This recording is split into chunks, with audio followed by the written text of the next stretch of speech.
from over. I'm Gretchen Ho. We break down the stories behind every win and loss. I'm Ed Lingao.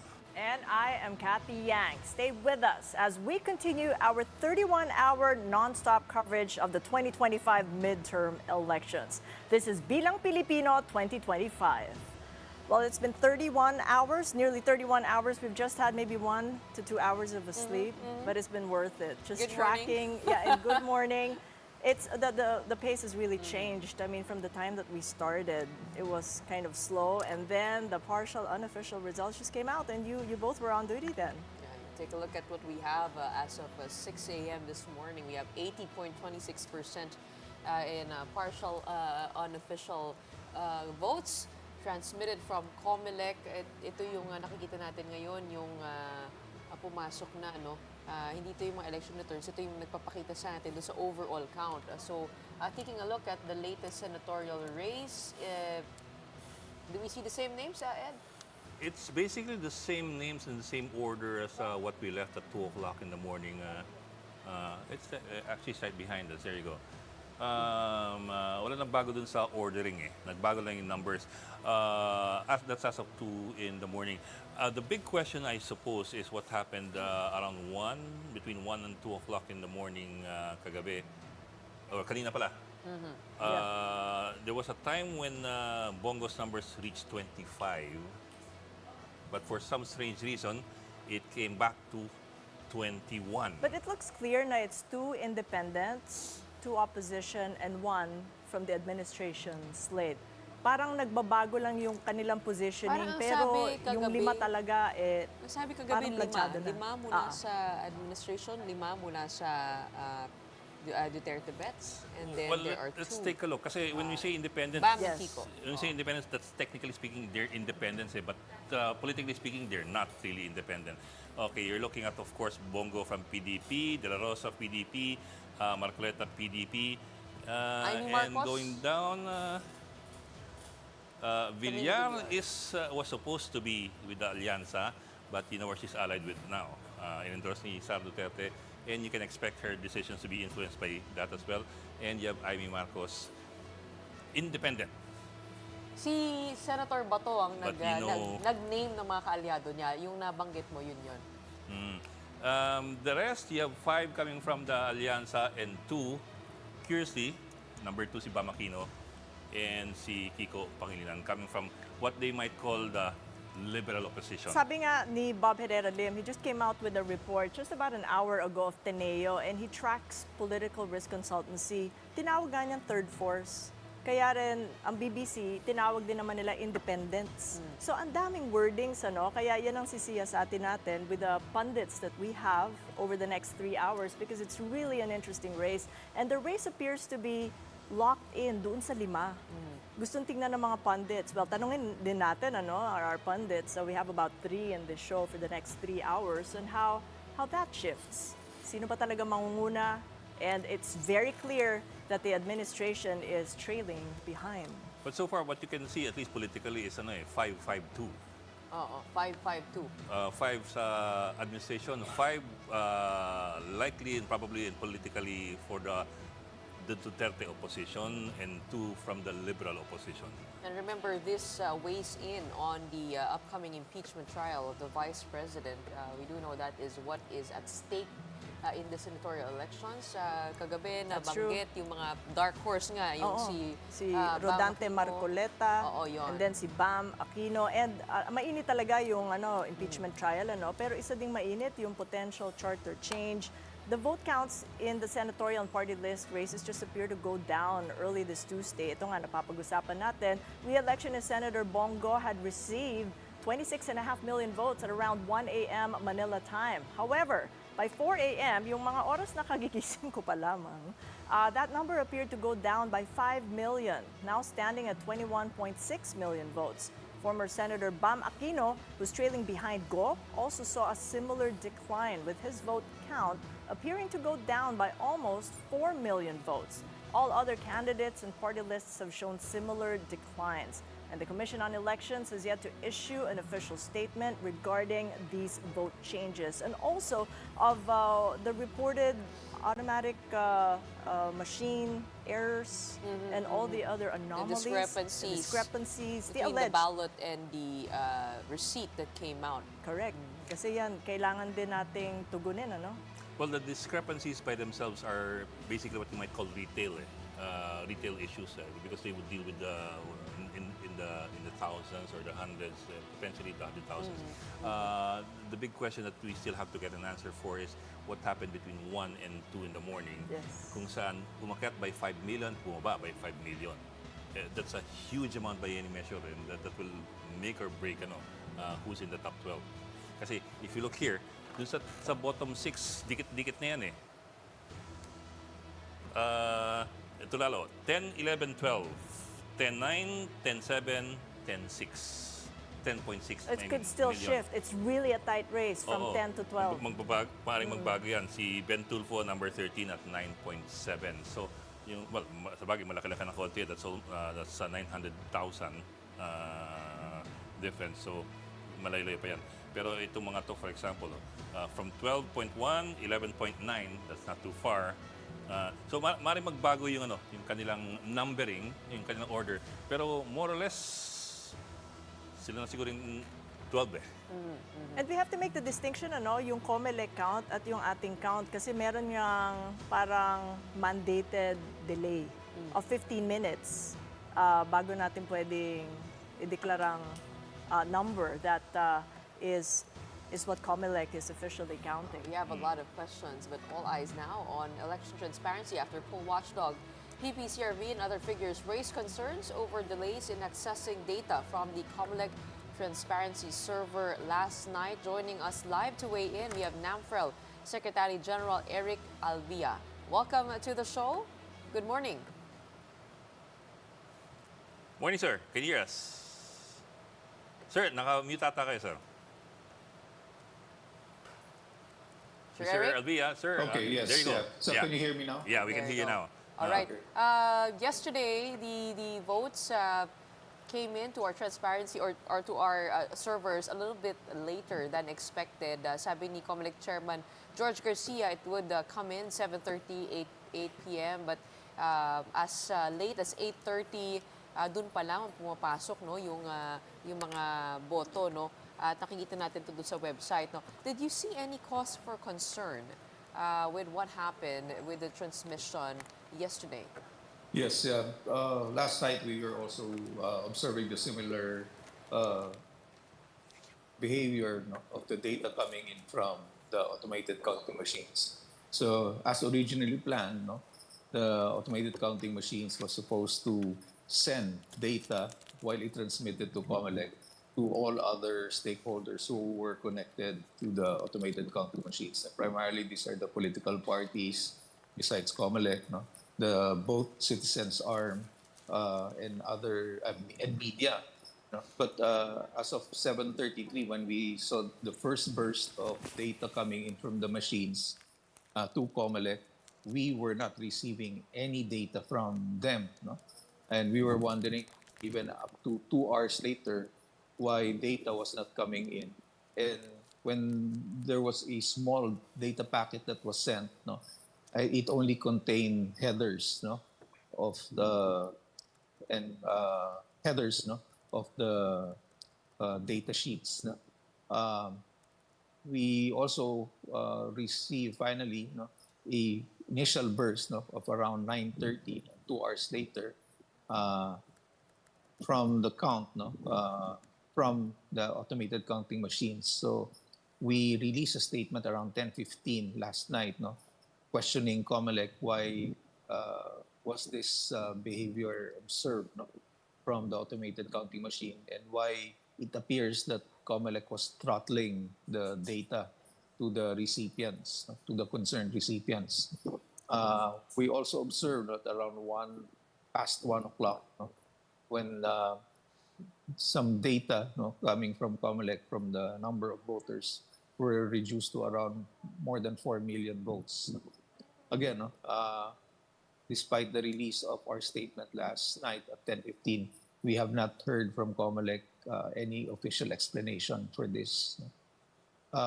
This is very important because in the past elections, we've heard, no, and we've seen uh, um, blackouts, no, or data blackouts, no, or data brownouts, no, and stoppages, no, and we want to avoid this not to happen again.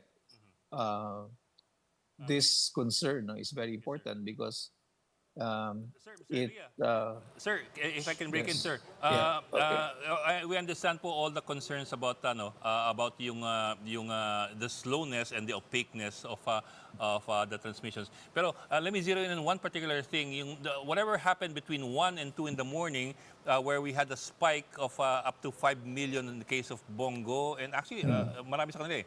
Umakat ng 5 million, tapos bumagsak ulit ng 5 those are million.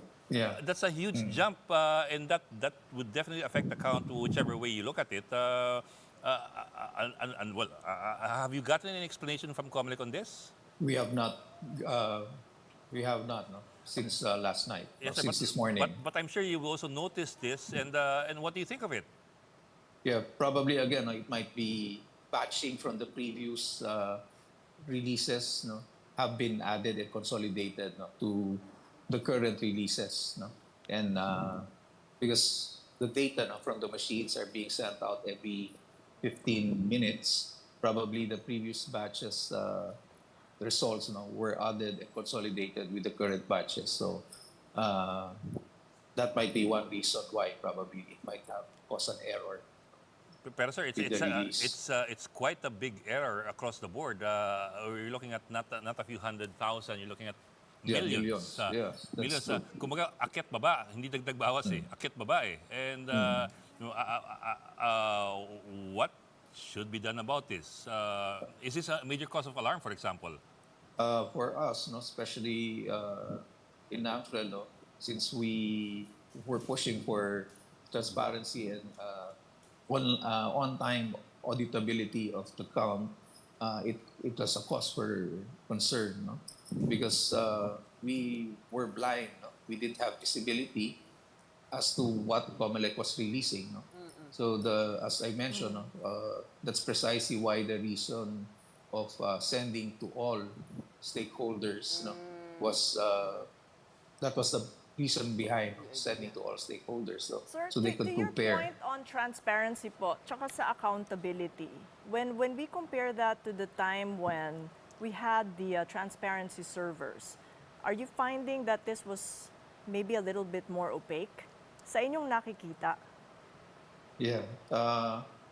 First, the well, taking away the transparency server or what you call a router, no, would have solved that concern of being opaque, no. But then again, no, it appears, no, that the arrangement for everyone to receive it simultaneously with Comelec was not observed, no, was not adopted, no. So again, because of that, we're wondering also, and what basis now would we use to compare uh, any data, no, to what Comelec sends out to the public. Eric, you mentioned a while ago the throttling of data. What does that mean? Inuuna muna nila yung Comelec server. Tapos yung release ng mga data to the recipients is being controlled or being managed. Sir, hindi sabay. that's the other thing. I think kasi compared to the previous elections, I think in 2019 and 2016, I don't recall anymore about 2022, more or less sabay-sabay ang pasok niyan sa ating lahat because of the Correct. transparency server. And that way, whatever mistakes are made, alam mo na pare-pareho kayo sabay-sabay kayong lahat, including with Comelec. In Yes. this particular case, parang may stop, may stop over So, muna. So we would not have wondered what happened if the Comelec data stream would have stopped also. Pero yun sa kanila, patuloy pa rin, and yung mga recipients, so like us, no, we're not able to get the data. So we were wondering what happened to all of the data that we're supposed to receive. No? Yes, sir. Sir, Where did it go? But was it clear to you, because it's not clear to us, was it clear to you kung bakit nag-iba ng sistema ang Comelec ngayon as far as the processing of the data is concerned? Kumbaga, dati parang sabay-sabay tayo nakakuha, ngayon may built-in delays from the machines to the COMELEC and then COMELEC to us? We have yet to hear from Comelec of an explanation. But you're clear naman on the process. Kasi if you can, sir, can you give us a briefer on the differences between the process then and the process now as far as yung mga stopover ng data? Yes. So originally, no, the receive to all, no, receive to all was conceived because we wanted to assuage the fears, no, of that data, no, being held in a single router or being managed by a single router in previous automated election systems. But this time around, it's still the same. No? We were promised, no, that everyone would have received, no, the data as COMELEC receives it. Okay. But apparently, it did not happen. Eric, on a final note, what is NAFREL planning to do? What are you hoping for in terms of being able to get down to the bottom of this? Okay, so there are ways, no, that we're doing things, no, to probably examine the data, do some forensics, no, as to the behavior of the data last night and early this morning. We are also checking on the other means in which we're receiving so-called election results. In the past days, we've been encouraging the public to participate in a crowdsourcing activity wherein the public, no, would have downloaded the election results using the QR code of the election returns, no, using the NAFREL app. We so far have received, I don't know the exact figure this morning, but a few thousand. No? We will compare this data with what COMELEC data is releasing, no? The COMELEC is releasing, and we will also probably rely on the few, no, VVPAT data that was allowed by COMELEC to have NAFREL access. We are also going to participate, but this is for the long haul. We would participate in the random manual audit, which would happen this afternoon, wherein we would examine manually the ballots inside the ballot boxes and compare with the official transmitted election returns coming from COMELEC. So these are the things probably that we would do in the next few days. But of course, we still wanted to get a statement first, no, and suspend judgment, with COMELEC and also the transmission of the data. All right. Maraming salamat, sir. Thank you so much for giving us your observations of our democratic exercise yesterday. There's more to uncover here. But in the meantime, maraming salamat, NAFREL Secretary General Eric Alvia, for joining us this morning. Kontra Daya reported over 5,400 election violations during the May 12 polls, with the most linked to automated counting machine errors. Now, these included paper jams, mismatched votes, and overvoting due to smudges, leading to voter disenfranchisement. ACM issues accounted for 53.9% of the violations, followed by illegal campaigning at 7.8% and disenfranchisement at 7.2%. Voters also reported difficulties finding their names on voter lists, and some ballots were incorrectly flagged for overvoting despite being properly filled out. Other violations included vote buying, election violence, and tampered ballots. Danilo Arao, convener of Kontra Daya, warned that the rise in overvoting complaints and COMELEC's inaction could lead to further voter disenfranchisement and a higher risk of election fraud in the future. Well, to further discuss these issues, we're joined by Kontra Daya convener Danilo Arao. So good to have you with us. Sir Danny, good morning. Yes, Kontra Daya umaga, Kathy. Thank you Dayang for umaga. having me here. I was looking at your tally about 48 hours ago. Yung problema po una red tagging. Doon po yung concern ninyo. Pero about maybe 12 hours ago, naging automated counting machines. Could you cite for us the key concern doon mismo sa ACMs? The ACMs, as we all know, is very, very different from the BCMs 3 years ago. And just like what Eric said, there are certain features, for example, with regard to transmission, instead of just simply going through a central server, you now have a send to all option. And it also makes you wonder why last night there were delays. So it was not really sending the data all at the same time from the central server to the transparency servers and other servers that should be receiving the data.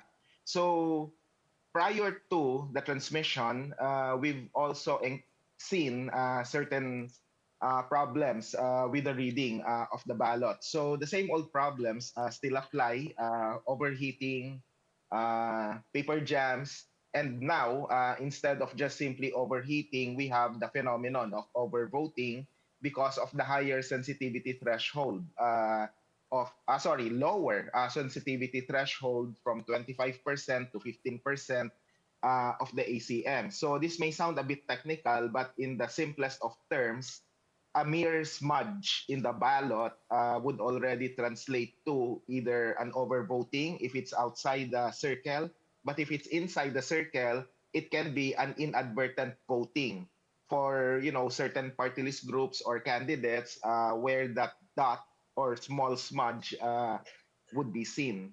So there are a lot of red flags already, even a few hours into the elections. And that's what's very, very alarming for us.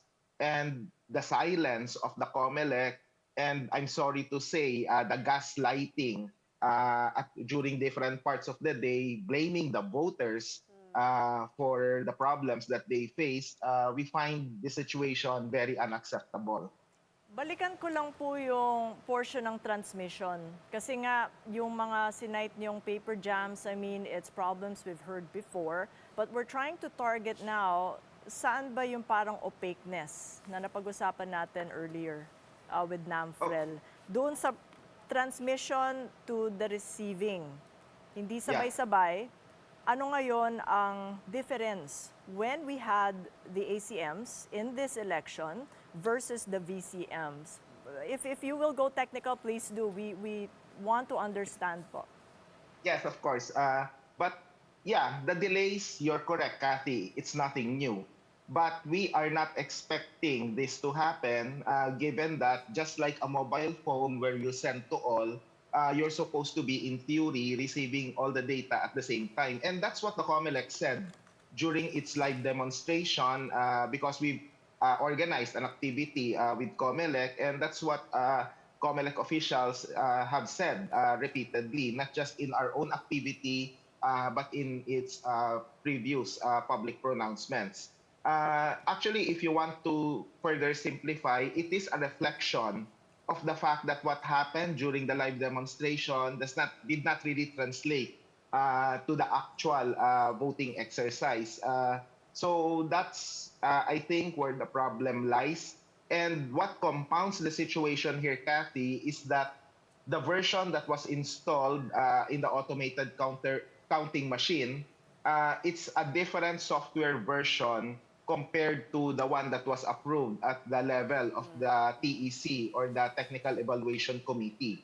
But of course, last night, I do understand that Chairperson Garcia was quoted as saying that the actual software version installed in the ACM was actually approved by the TEC. It just so happened that initially they uploaded an outdated evaluation from the TEC. So it sounds a bit confusing because we ourselves are a bit flabbergasted, for lack of a better word, with regard to the changing arguments as to explain why suddenly there was a software upgrade to the ACM. Kathy, initially they said that it was just simply a relabeling from 3.4 to 3.5. Sorry if I sound a bit technical, but there was a change suddenly as of yesterday while I was a guest in a different network during the live press conference at the Manila Hotel. Chairperson Garcia said that version 3.5 may not have gone through the TEC, but it went through the local source code review.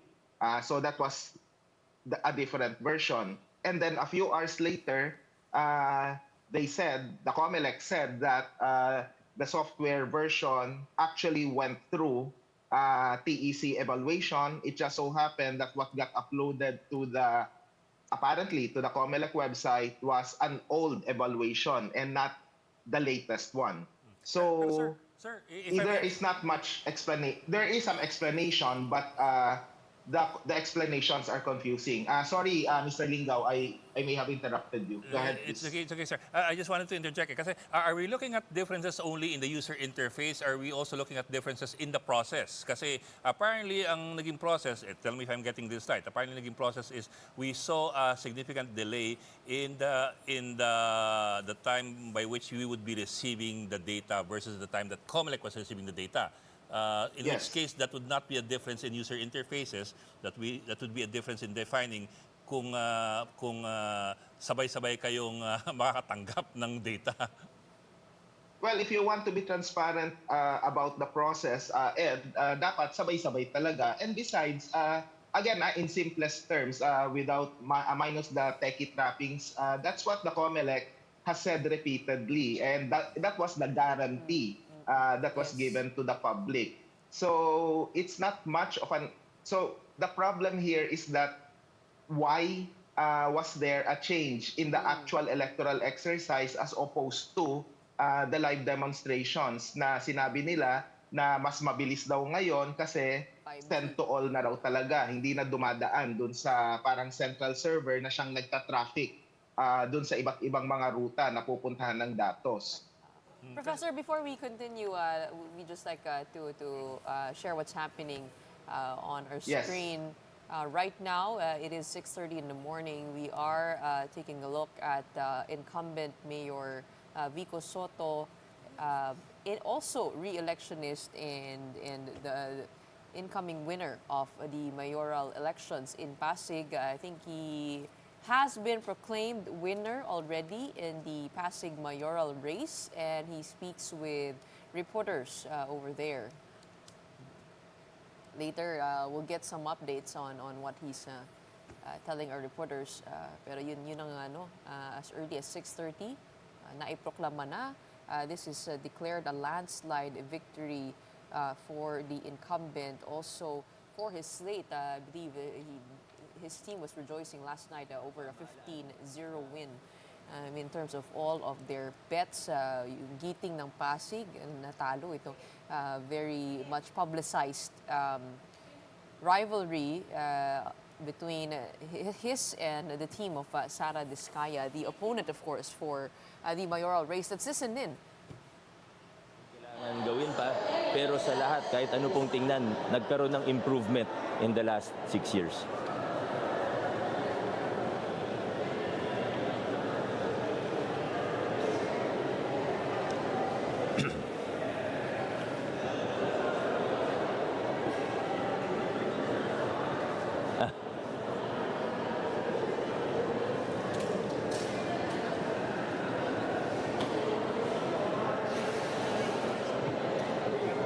Wala po akong balak. Yan naman po ang lagi kong sinasabi. Kasi yan naman ang totoo, wala akong balak. Kaya sana, hayaan din po ako ng mga tao na magtrabaho. At hindi yung lagi po akong pinipressure o na mag-isip ng kung ano-ano. Importante, magtrabaho po tayo every day. Let's take it one day at a time. Let's do the best where we are right now. Focus po tayo.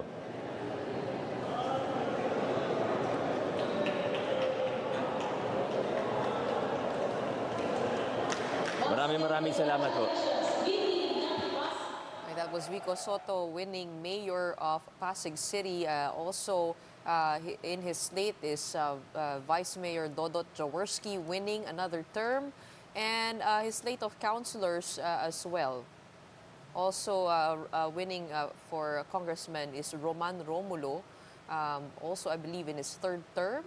Magkasabay itong si Romulo at saka si Soto, and Jaworski in his second term. Okay, so congratulations with the proclamation over in Pasig. Let's get back to our Kontra Daya convener, Professor. Okay, Professor, naiintindihan ko po yung sinabi po ninyo. No? Kahapon kasi, nagkaroon ng press conference si Chairman Garcia at ang sabi niya tungkol dito sa mga discrepancy doon sa mga bumoto sa kanilang balota at iba yung lumabas sa resibo, ang agad niyang sinabi walang ebidensya. Meron. Yun ang sinasabi niya, kaya medyo nagulat din Yes, kami yes. habang nagbabalita Opo. kami dahil ang bilis na makonclude yun. No? But on the other end of that, he is quite right, no? Kasi walang litrato at bawal kunan ng picture yung balota. So may Yeah. iba nagsasabi na, paano kung mali yung na-shade ni tatay? Nagkamali yung bilog doon sa tabi ng pangalan ng ibang kandidato. Ang na-shade niya. So what do you have to say about that? Well, there is always plausible deniability with regard to such situations because, as you correctly mentioned, there's no paper trail, there's no video, there's no pictures that would serve as proof of the claims of certain voters. Now, Gretchen, let me be clear here. Is it possible that some people are lying? Definitely. But if there are so many people totally unrelated to each other and they're saying the same thing, the situation of overvoting as a result of the kind of sensitivity threshold that the ACMs have, the false reading of the as what appears in the VVPAT or the voter receipt. In other words, you ended up quote unquote voting for someone whose names you did not shade or the numbers you did not shade in your ballot, then there is that particular problem that is worth investigating. Unfortunately, and again, I apologize for using this word, gaslighting has no place in this particular election cycle, and we don't want a situation where where certain COMELEC officials would end up giving hasty generalizations without the benefit of proper and in-depth investigation. We don't want to blame voters for what is clearly the fault of the machine. And why do I say with a clear conviction that it's the fault of the machine? Again, we're talking of information sources coming from different walks of life. And as far as Kontra Daya is concerned, we may not be aware and we may not be familiar with all of the personalities lodging complaints, but I do receive a lot of private messages from people who have no reason to lie, and I can vouch at least for the people I know, and many of them have complained a lot. I don't want to divulge too much information as to whether certain volunteers or members have had first-hand experience with regard to overvoting or undervoting, but we can trust the data that we're able to gather. And we hope that the COMELEC would investigate the matter and not just be simply dismissive. The product of gaslighting is discrediting certain arguments and at the same time sweeping under the rug something that should be taken seriously. So it's unfortunate that the COMELEC is resorting to that. I'm sorry to say. Sir, is there any way, I remember kasi in the previous machine, images were also captured of yung mismong ballot eh.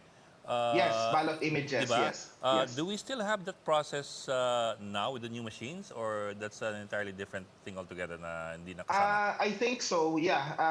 Prior to transmission, there is a specific provision in the protocol that watchers can take pictures of ballot images because there's no privacy rule that will be violated, especially in a situation where you're not able to trace certain Identify, ballots to yeah. specific people. Yeah. Yeah.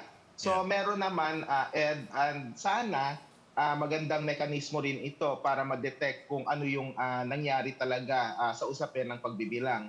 But we have to go back, Ed, to the situation where there is really lack of transparency with regard to the election process.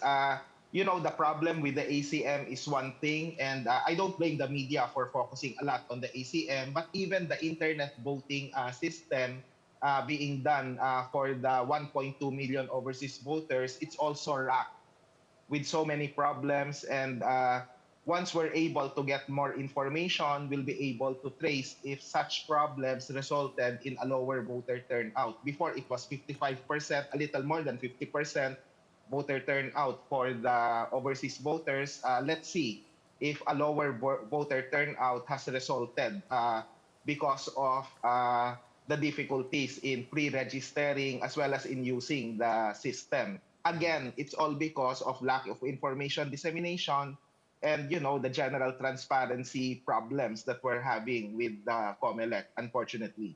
So, sir, the concept of send to all, which appears to be sent to all at different times. Kasi, Yes. although it was sent to all, pero kung iba-iba ang oras ang padala at malaki ang delay, then that would leave the door to a lot of questions in between. Yes. That plus the other concern na yung alauna ng madaling araw kanina, tumalo ng mga numero by 5 million at bumaba 5 ulit. million, yes. And that's that's a huge number. Yeah. And Ed, that's very, very alarming. I have to confess, because of too much things to do yesterday, I sort of fell asleep at around late midnight, okay? In between media interviews. So I fell asleep and I wasn't made aware of the sudden jump until recently. So, even as an ordinary citizen monitoring the elections, I would be surprised. Why did 25 million suddenly become 20 or 21 million or so? So therein lies that particular problem. And with the COMELEC being silent about it, I hope they issue a statement soon, and we hope that the explanation would be sufficient. I wouldn't just want to blame duplicate files or different file names because, again, from a layperson's perspective, when you send to all, for one automated counting machine, for example, you have one ECM, it will only be sending one data packet, and that's about it. So, if it's a duplicate file, apparently, again, I don't want to jump to too much conclusions, but there is something that happened in the transmission that prevented the send to all option. In other words, something or someone is tampering. I don't want to use the word tampering, but revising certain features like file names, and then there was a clerical error. I mean, that shouldn't happen if the function of the ACM is really sent to all. Wala dapat na nasa gitna na nagta-traffic. And in fact, hindi nga dapat nagta-traffic in the first place based on the live demo. If the live demo of the COMELEC is to be believed. Yes, sir. Tsaka kung magka-duplicate man siya, you're looking at 5 million. That's the combined voter population of Cebu and Cavite. Exactly. The top two provinces. So Exactly. How can you have something like that? Yeah, that's why it's hard to explain. And, Ed, we can only speculate. I wouldn't blame people if they're already calling it electronic dagdag bawas, not only because of the magnitude of the number of votes that we're talking about. We're talking of millions of votes. But we're also talking of the protocol that was violated based on the live demo of the COMELEC again. And it's, numerous pronouncements. Send to all wouldn't give you the opportunity to make revisions even to the file names, because what you send is precisely the same file that you will be sending to all of the concerned servers, whether it's the COMELEC central server or the transparency server. They should be getting the same information. So, yeah, COMELEC has a lot of explaining to do. Ed, let me take this opportunity to just simply say that because of the irregularities that are happening, Kontra Daya will be organizing a mass action at 10 o'clock at the Manila Hotel so that we can register with the COMELEC the concerns that we've raised, as well as share the research and the data set that we've gathered yesterday. So for concerned citizens out there, we invite them to go to the Manila Hotel, but the assembly point is at in front of the Carabao of the Rizal Monument. I don't know what to call it. Basta yung Calabao na nandoon. So, and from there, we will be marching to the Manila Hotel. So sorry, Ed, for plugging this in, It's but okay. this is also related to what we're discussing. Well, habol ko lang, well, at least in fairness, well, there was a correction, I'll put that in quotes, there was a Yes. correction of the numbers, yun lang, that also puts into question the protocols, as well as, of course, the transparency or the lack of it. Correct, correct. Yeah, there was a correction. So of course, you give that to the COMELEC or whoever was in charge of the corrections. Of course, you can also counter-argue, dapat lang na may correction kasi mahirap panindigan yon. On a not so related note, and I'm not sure if this is related to what we're also discussing, if you do a quick screenshot, some of our people at Bulatlat, where I serve as associate editor, did a screenshot of certain data sets of the COMELEC. There are certain discrepancies kasi the number of actual voters is actually less than the number of ballots or the number of votes cast. So in certain precincts, there is that mismatch because the greatest number would be the number of registered voters followed by the number of actual votes, and then the number of votes cast should be more or less equal to, if not slightly less than, the number of actual voters due to spoilage and due to other factors that may have contributed to the inequality between actual votes and the number of votes cast. But when you have a situation where the greatest number is the number of votes cast, as opposed to the number of registered voters or the number of people who actually voted, therein lies that problem. So it's common sense, right? It is, So and why it's would just there be more? Yeah. the maths just don't add up. So many Yes. questions than there are answers. Exactly. But thank you, Professor Danilo Araw, for giving us that context and shedding all the light that you can. Refusing to call it electronic dagdag bawas, but we'll hold Not on yet, to not that. yet. Not yet. But we will contact George Garcia of COMELEC to answer all these questions that hound us in the final hours of our marathon coverage. Thank you so much, sir. Danilo Araw. Although technically, dumagdag tsaka bumawas. Literal. There you go. Nagising ako doon, Ed. Well, Akbayan is currently leading the partial and unofficial results of the 2025 party list race. And there is no better person to talk to than its lead nominee himself, human rights lawyer Chel Tiokno. Attorney, so good to speak with you, and congratulations to you and your party. Attorney Chel, can you hear us? Attorney Chel, can you hear us?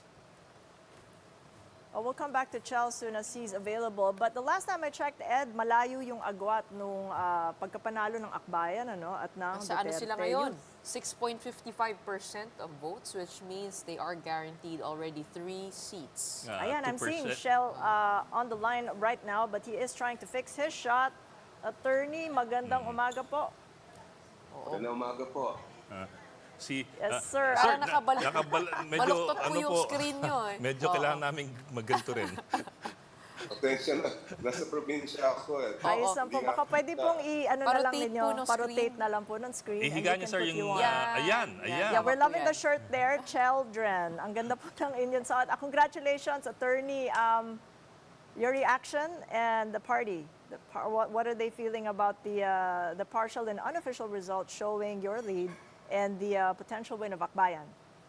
Of course, shook kami pero we're happily surprised at the ongoing results that are still unofficial.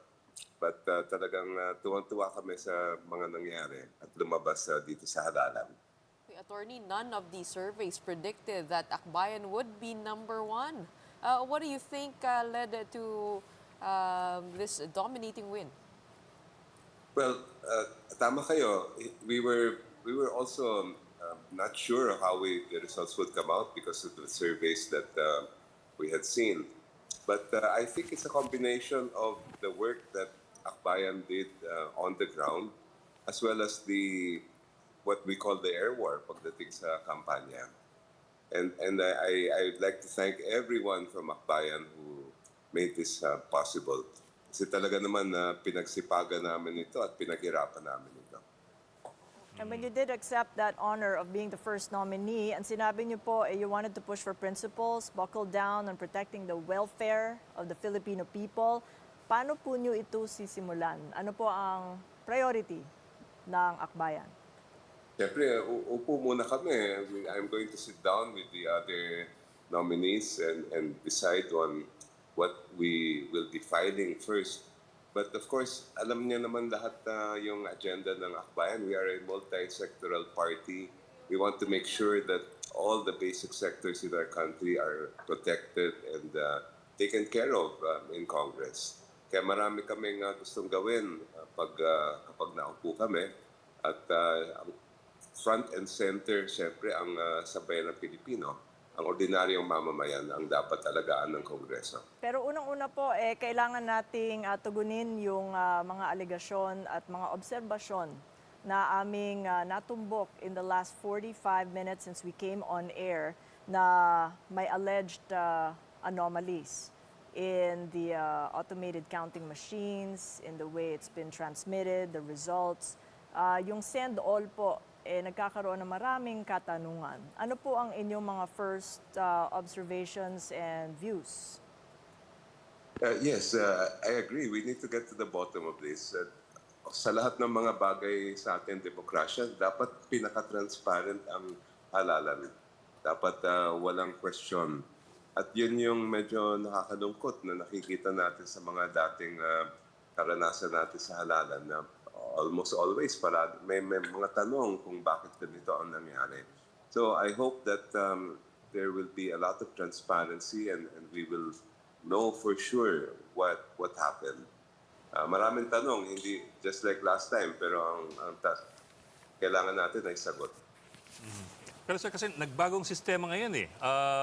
Of course, if you wanna compare it to the previous elections with the VCA machines, mukhang malaking pinagbago doon sa, hindi lamang sa makina, pero doon sa proseso at as well yung transparency na hinahanap natin sa eleksyon.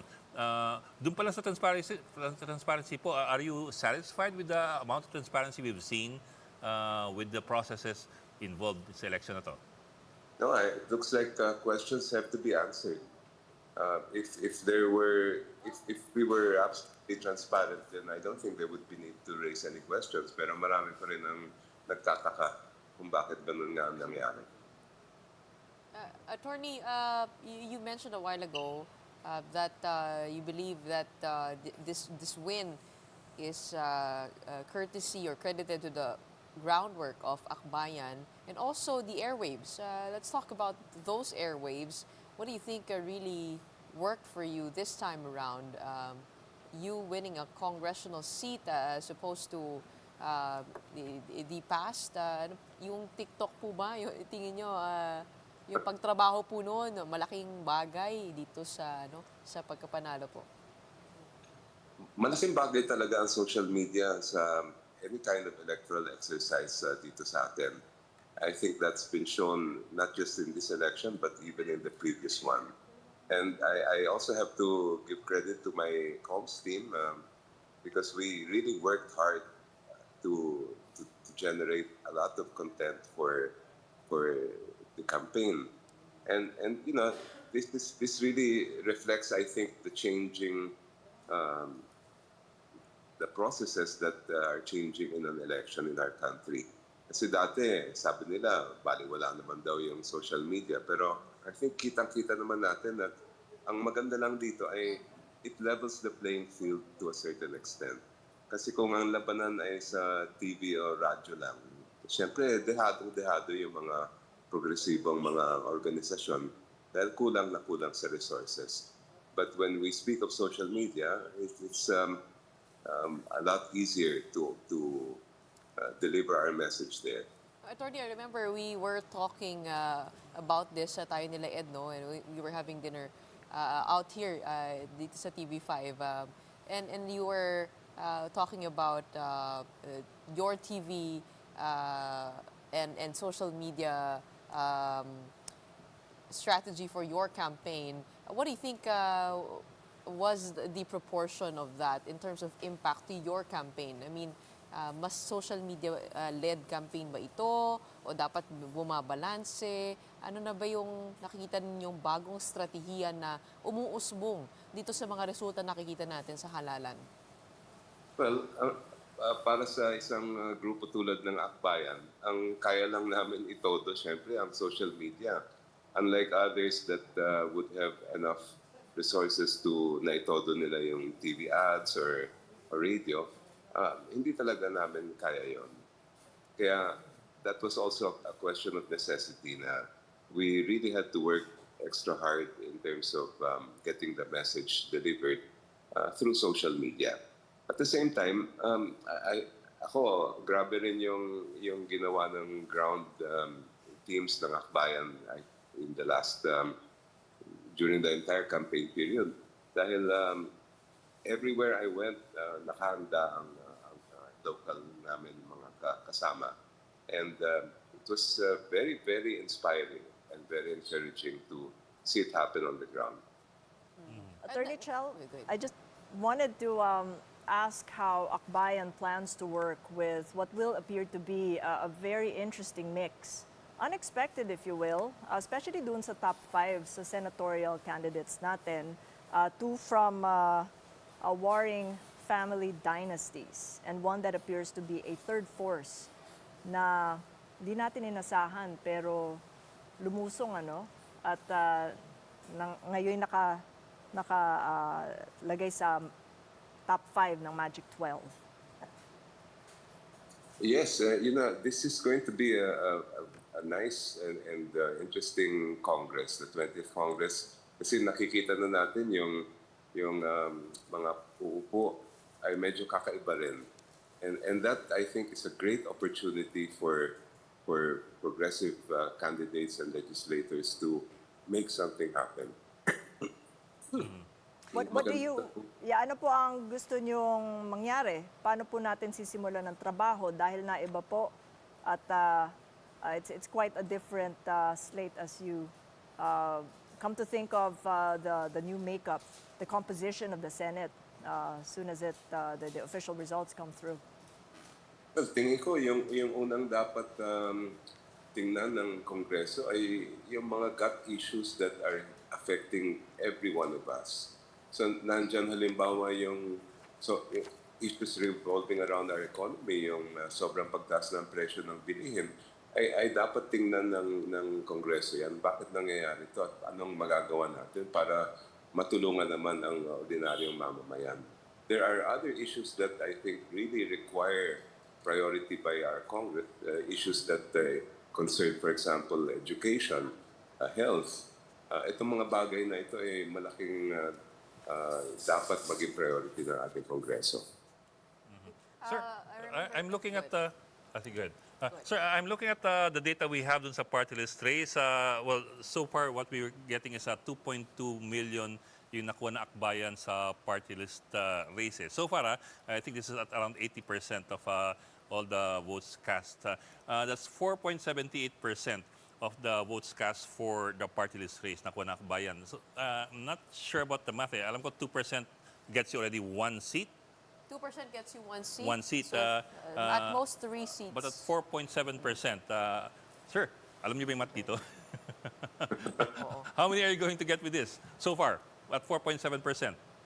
Mahina rin ako sa math, Ed, pero sa tingin ko, yung boto na yun, assuming that that's going to be also the official count, would be sufficient to get the Akbayan 3 seats. At least 3 seats. Okay.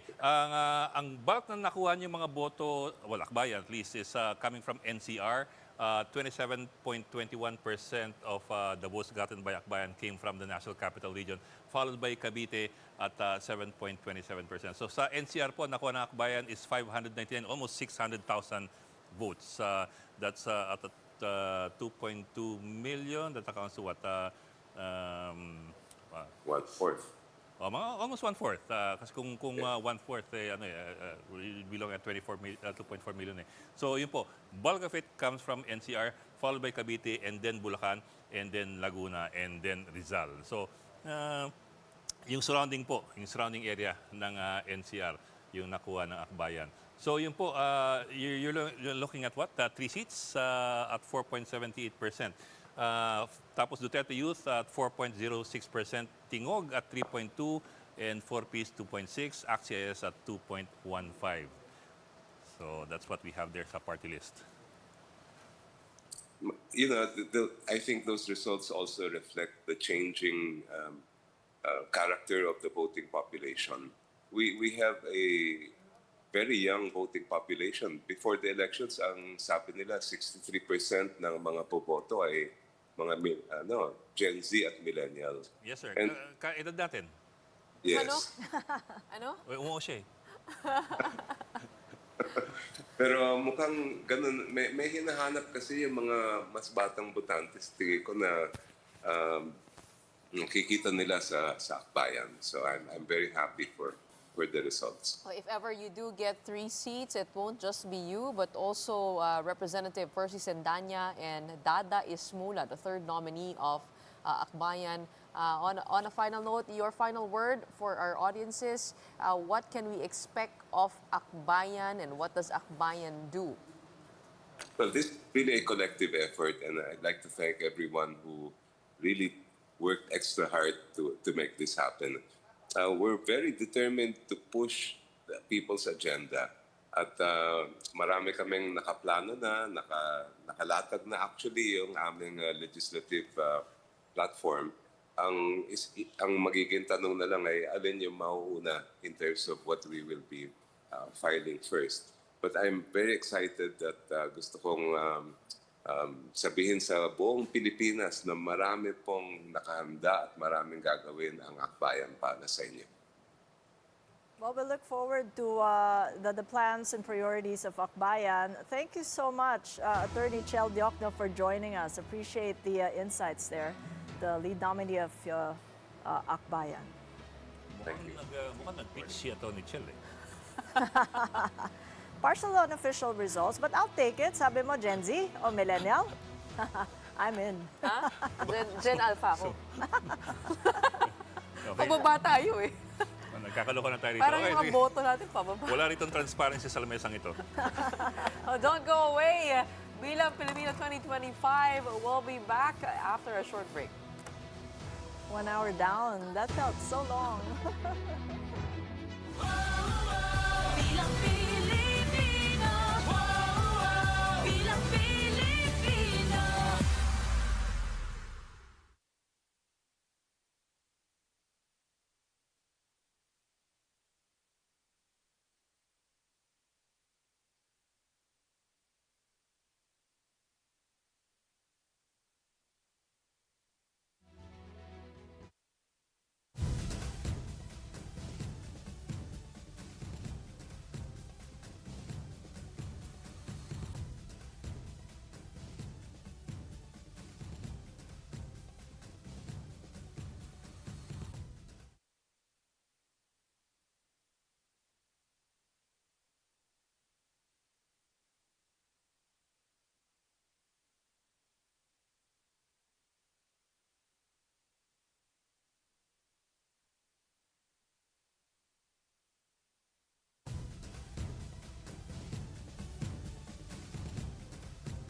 Welcome back. You are watching the continuing election coverage of One News Bilang Pilipino 2025. Some local candidates have already been proclaimed winners of Bilang Pilipino 2025. Francis Zamora has been officially re-elected for his third term as mayor of San Juan City. Comelec has also declared John Ray Chanco as the winner in the Navotas mayoral race. April Aguilar topped the race for Las Piñas mayor after securing a commanding lead. West Gatchalian's win as Valenzuela mayor has also been certified by Comelec. Baguio City Mayor Benjamin Magalong has also secured his third term in office.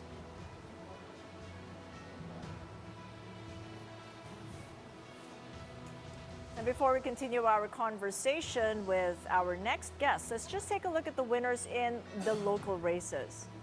No, okay. I guess that's yours, Ed. Hindi niyo ako tinitimbrehan eh, talaga. Okay, let's go with Metro Manila first. Yes, And then you please. guys toss to me whatever Sige po. city or town Unahin you mo want to natin look yung at. Quezon City dahil Okay, number eh, 1. Quezon City naman, ano eh. Wala naman, ano, no? Joy Belmonte, 798,000. Malayo doon Laki sa ng number 2. agwat. Oo. Yeah, that's 77%. So, Vice Mayor, yeah, basically, ano yun. Ian Soto, and then Gian Congressman. Soto at 727, Dante Villata at 20. Layo rin ang agwat. Can we take a look at the winners in Congress, Teka. district representatives? Yan ba yung Mahaba nagre-render kasi pa? itong listahan eh, kaya medyo nagbabagal pag, ano, eh, pag mahaba yung Nag-overheat data. din siguro. Arjo Taide, 69,000. Bingbong Crisolgo at 49. That's for the first district. Yung anak ni Senator Raffy. Mukhang Malay nanalo. Agwat sa second district, 147,000 yung kay Ralph Tulfo versus Virgil Garcia at 24,000. Franz Pumares sa third district at 61,000. Benedict Reyes at 45. Ito medyo dikit. Fourth district si Marvin Rillo, 71.2 versus Bong Suntay at 71.1. Medyo magkadikit pa sila at 77%. So, maaari pang Pwede gumalaw pa yan. magbago. Oo. Okay. I'm not sure about this. Sabi nga nila, this is somebody who was... anyway, let's move on. Rose Lynn? But I'm not sure about that. So, PM Vargas at 80,000. Ate Rose Lynn at 72 sa 5th District. At si Ate Rose de Guzman naman at 4.7. Nakakatulong kasi yung mga ano eh. Ate, ano pa ba? Si Okay, medyo naglalag siya kasi ang haba ng listahan niya. Pero Ed, yung 77% data transmission from last night since you covered, no? Saan tayo nanggaling? Para kasing bumabagal yun. But this is for Quezon City, ah. Oo. This is not the entirety. Correct, Kasi yes. if you look at the entirety, nasa 80% na tayo. Pero just for Quezon City. For QC, yeah, it's 77%. What do you mean? Parang hindi siya gumagalaw masyado. Yung Ay, hindi hindi siya yung tulad gumagalaw. nung yung lockdown nung galaw, ano, from last night, ang bilis and ang layo nung Yeah, gap. but that's normally what happens eh. Yung unang bugso, ano yun eh, sunod-sunod ng pasok yun. Tapos dun sa mga... bumabagal na dahil Oo, nag-aantay bumabagal pa na. tayo ng election Oo. returns from And other precincts. also minsan, siguro nagkakatamar na rin sila. Well, it's good to understand. There's so much opaqueness nga eh, na parang we Yeah. just have too many questions as to how the process Well, look at really Manila. works. Yes. Manila. Yes, please. Isko at 80% to. Isko at 430,000. Hani Lacuna, 152. Ang layo na agwat. San Bertosa at 132. Bagatsing at 5,000. Vice Mayor Chi Atienza at 472. Yul Serbo at 199,000. Nino Magno at 13. So malayo rin na agwat. That's more than double. Congress, Ernie Dionisio, 88. Joseph Lumbad at 69. That's for the first district. Joel Chua, okay. Sa third district, si Joel Chua at 42,000. Si Apple Nieto at 40,000. Nagbago yung ranking nila kasi last night nauuna si Apple Nieto. Although you're looking at what difference of 1,800 more or less pa. So maaari pa magbago yun at 80%. Yung kanina si Isko, in-interview ng mga press mga alas 4 ng umaga dahil nagkaroon ng konting paghinto sa pagbilang. Ano? Pero yun nga, sabi niya, willing to wait. Kasi nga raw ang mga tiga Pero medyo Manila. malayo na yung agwat niya eh. Oh, yun nga Doon eh. Sa second. Pwede ba makita yung Marikina naman? Marikina. Oo. Sa pang mainit yan eh. Manchidoro, 114 versus Telakimbo at 91,000, 80% data transmission. So, hindi siya ganun kalayo. May 19% Pero hindi na pa. siya umiba, no? Kasi ganyan Hindi na rin masyadong kagabi. umiba. Oo. Si Ma Antidoro, of course, is the wife of Marcy The wife of Teodoro. Marcy Chidoro, who is leading doon sa congressional race ng First District I guess versus Coco Pimentel. the rumors that he is disqualified did not really stick on the voters. They still came out to vote for Marcy Teodoro. Of course, he has a disqualification case hanging over his head that still to be decided on by the Supreme Court. But sabi ng COMELEC, pwede siyang maging kandidato pa rin. Pero si Amiro Kimbo mukhang panalo, ano? Sa Well, second- 72 versus 43. Sabagay, malaki-laki yan. 80% data transmission. So that's a big gap to catch up with for Don Fabis. something to be happy about in the Kimbo home, I guess. Okay. Actually, Makati, I think, given ito Makati, as of last night kasi naghahanda sila ng proclamation. Si Nancy Binay at 91, si Abby Luis Campos at 68. Yun. Monsur at 42, sa Vice versus Kid Peña, 117,000. Sino pa yung mga let's go to other provinces or cities kung saan What about the vote-rich Cebu? Cebu. Actually, I was thinking of Cebu kasi you're looking at 3.7 million people provinces. Cebu. 78% transmission. Ang laki na agwat ni Pam Bariccuatro versus Gwen Garcia.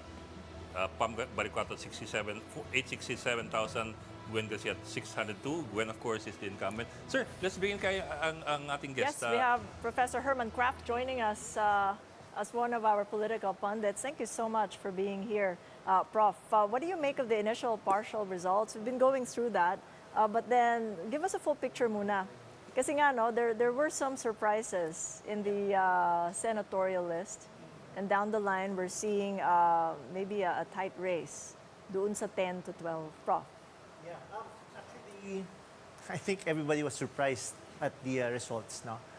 Given how the surveys were showing that there seemed to be a consolidation of the support for the administration, no? In terms of who was coming out in the top 12, no? And then suddenly, we find names, no, who were not in Baliktad the, pala. biglang nasa taas pa sila, no? And so there was a lot of speculation on as to what were the factors that actually led to this, no? Things like, for instance, yung how much did the Iglesia ni Cristo endorsement actually factor into that, no? And then, of course, with the case of Bam and Kiko, it seemed to show that you had a resuscitation, if you will, no, of the pink the yellow team. and the pink Yeah. colors. Oo, Mukhang revival. parang nagkaroon na ulit ng revival ng kanilang no.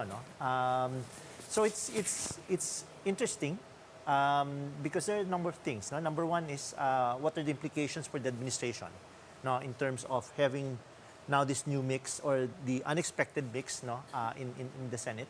What are the implications as far as policies are actually concerned?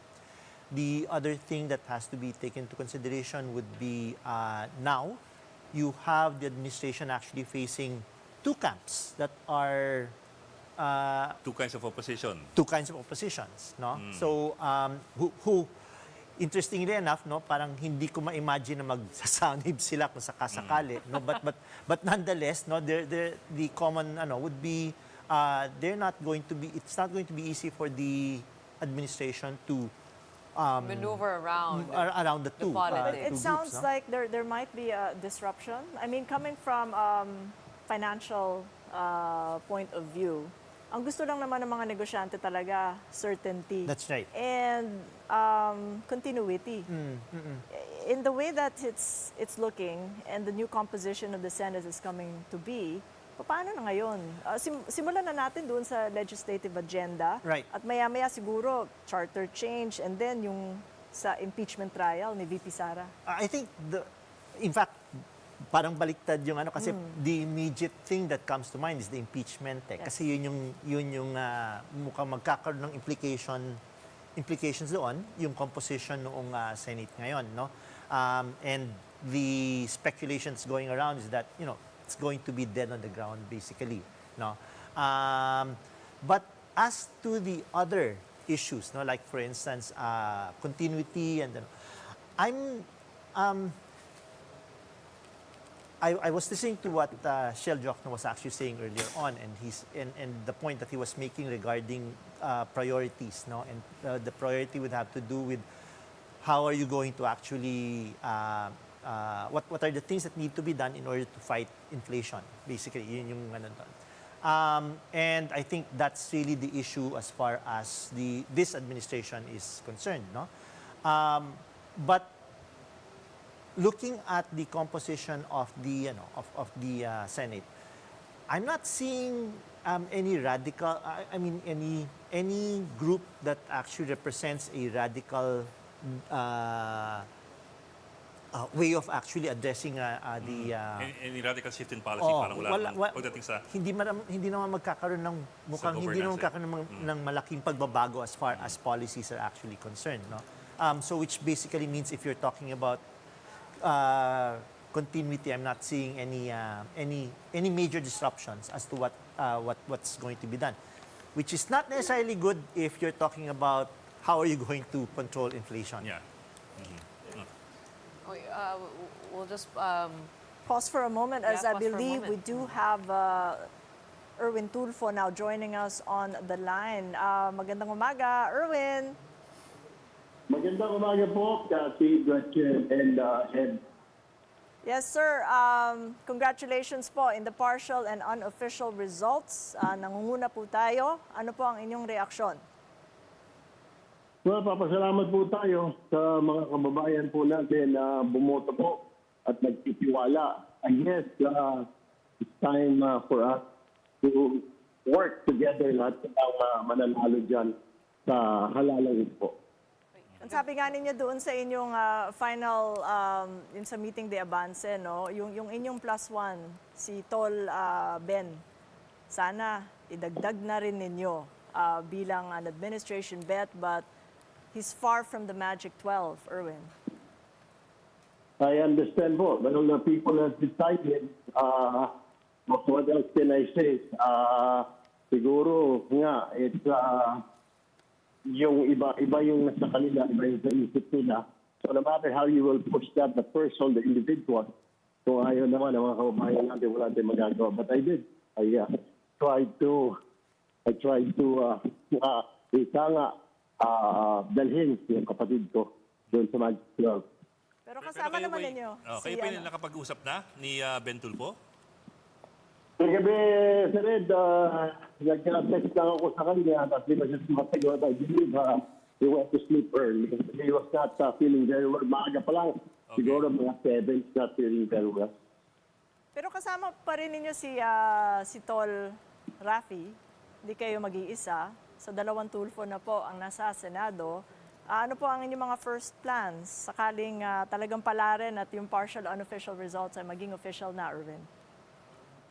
Ang plano ko siguro, Gretchen, Kathy, and Sir Ed, is hindi sa plano, kundi I'll start talking to everybody. That po lang nanalo and connect myself to them. Kasi isa lang naman, nung eleksyon, isa lang yung pangako namin lahat na pag-asenso, address ng problems sa inflation, trabaho, etc. So I guess it's high time that I will have to communicate with them and one by one, ano bang gusto mo, ano bang gagawin natin. Kasi kaya tayo hinalag ng mga tao because there's a problem. Kailangan natin resolvehin. We're representatives of the people. Now we really have to make our promises. Now it's time to work. Well, you've got your work cut out, Irwin. You're going to be talking to two oppositions. And sabi nga ni Prof. Kraft, no, na splinter siya sa dalawang oposisyon. Yung isang oposisyon doon sa kay Kinabam and Kiko.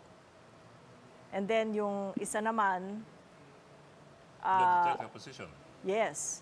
So, Sino sisimulan yung, paano nyo sisimulan at sino ang una nyong kakausapin?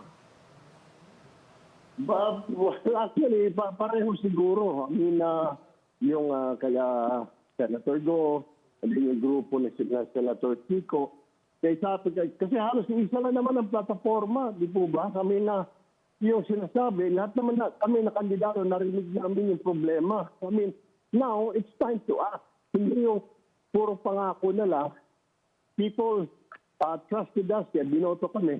So, ang naantay ng taong bayan yan, what will you do now? What can you do for us? So, siguro kausapin nga yung dalawang grupo. And yun ang sinasabi ko na let's set aside yung ating political differences, yung ating color. Kung nasa dilaw ka, nasa red ka, nasa green ka, let's set it aside. Alang-alang sa mga tao naman. For once, to listen. Problema kasi, kami nanggaling ako sa media, sa ating election at saka sa Ed. Nakikita ko pagkatapos ng eleksyon, it's all over with. Kanya-kanya na kami. Iba, masakit masabihin, maghanap buhay. Iba, mamumulitika para sa future nila dyan. Hindi sa akin lang, it's time to listen. Let's give this one time lang, a chance. Now, to listen in what we promised, we execute it. Siguro pagkakaisa, then we can move forward. Well, salamat po sa opportunity for indulging us with your time. Irwin Tulfo joining us there on the line. Prof. Kraft, Maraming salamat po.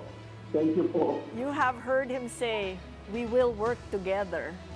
It's quite magnanimous, but it's a good one. It's good to hear that, you know. We did get to yeah, talk to him last night, and one of the things that we were discussing was, is it possible that nahati yung boto ng mga Tulfo, no? Kaya si Ben yung hindi nakapasok dun sa top 12. Both of them were consistent front runners in the surveys, but when it comes to the actual polls, nakakagulat yung hindi nakapasok si Ben. So, what are your thoughts on that? Si Congressman Irwin was saying inaaral pa nila what happened there. Yeah, kasi the advantage of the Tulfos is actually yung public service exposure nila, no? But I think it's the discernment of voters, right? I think there's a point where iba to kasi doon sa Cayetanos, di ba? Magkahiwalay kasi sila when Pia ran, no, iba yung kanyang iba yung election cycle that she actually ran in, and then yung kay Alan Peter naman iba yun sa kanya. Having two Tulfos running. Is that always disadvantageous, having Baka kasi two people members run at the same people time? might be thinking na parang baka sobra naman na magkapatid sabay natin bobotohin, especially the other part of it is you already have Rafi in the Senate, no? So yes, I suspect may ganong klaseng thinking process that might have actually affected Of course, the apart choice from making. that, Ben Tulfo was running as an independent. Yes. So the machinery of the administration helped also Congressman Irwin. Definitely. Probably a difference maker Yeah. too. Although, yun nga, just like what Irwin was actually saying, no, sinusubukan niyang isabay yung kapatid niya, no? But again, machineries work in a particular way, no? That is always to the advantage of the candidate that's being supported. Prof, maglilikot lang ako ng utak ng konti kasi of course we're talking about going to work already and all that, but the first order of business is going to be what was suspended before the elections, which was the impeachment. Na-impeach na yung bise at kailangan siyang ilitis ng Senado. Looking at the top 12 so far at 80%, meron dyan, sabi ng iba, klarong 5 na boboto against impeachment. I don't know if you agree with that. You agree with that? 5 dito sa 12. Dito sa pumasok ngayon, yes. Oo. Ang against impeachment. Idagdag mo dyan si Robin, kasalukuyang nakaupo, 6 na yan. Ang kailangan mo lang para ma-acquit si VP Sara sa impeachment trial ay siyam. So 3 pangalan na lang ng incumbents at sa mga ito ang kailangan mong kumbinsihin para ma-acquit What are we looking at moving forward? Are we looking at a bigger possibility of an acquittal? Yes, I mean, parang my opinion on this, and I've had conversations with some of my colleagues about it, no, is that the chances of Sara being acquitted is higher now than it was in the previous Before the Senate. election. Yes, Kasi for example, si Mark Villar is still there. And, Yes. magkapatid, and the Villars are allied with the Dutertes. So baka ilagay mo na sa 7. Tapos ang dami mong fence-sitters Yeah. na incumbents na parang na nakikinig pa sa ihip ng hangin. At saka isipin mo, ang isang consideration din dyan is right now, Sara Duterte is seen as a front-runner in Yeah. the next presidential election. So I'm sure there's that kind of calculation going on, right? Will I It go might against not the be tide? to their Parang ganon. advantage at a later time for them to vote against her now. Yun yung Especially isang- with the showing now of the Duterte That's camp right. na their numbers are looking good for I mean, May 12. Look, dun sa party list, isipin niyo, yung Duterte youth actually scored quite high. So which means that the Duterte camp has that kind of clout if you're talking about trying to piece together Actually, a in the past elections, they were also topping the list, but I guess this one was a test of whether that power holds, even as the Duterte's camp, the survival of Yeah. their faction is being challenged.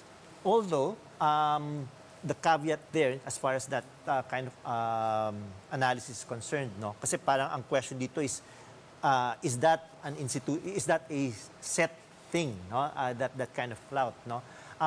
One thing that we can't take out right now is the fact of the possible sympathy aspect to it, given the arrest and- the narrative that he's being persecuted, no, by this administration, as shown by their willingness to work with the ICC, no, in the case against the former Well, president. no less no? than Senator Bato said yesterday that he credits his win to the arrest of the former president. Kasi nagtanong kami, ano ba yung tingin niya Oo. nagdala nito, no? Sabi niya, wala nang iba wala na siyang iba nakikita kundi yun. Oo. I mean, I guess para sa akin, ang question lang nun ay, kakarga ba yun, no? Yung ganong klaseng sentimento, no? Kapag tumagal pa yung panahon. Oo.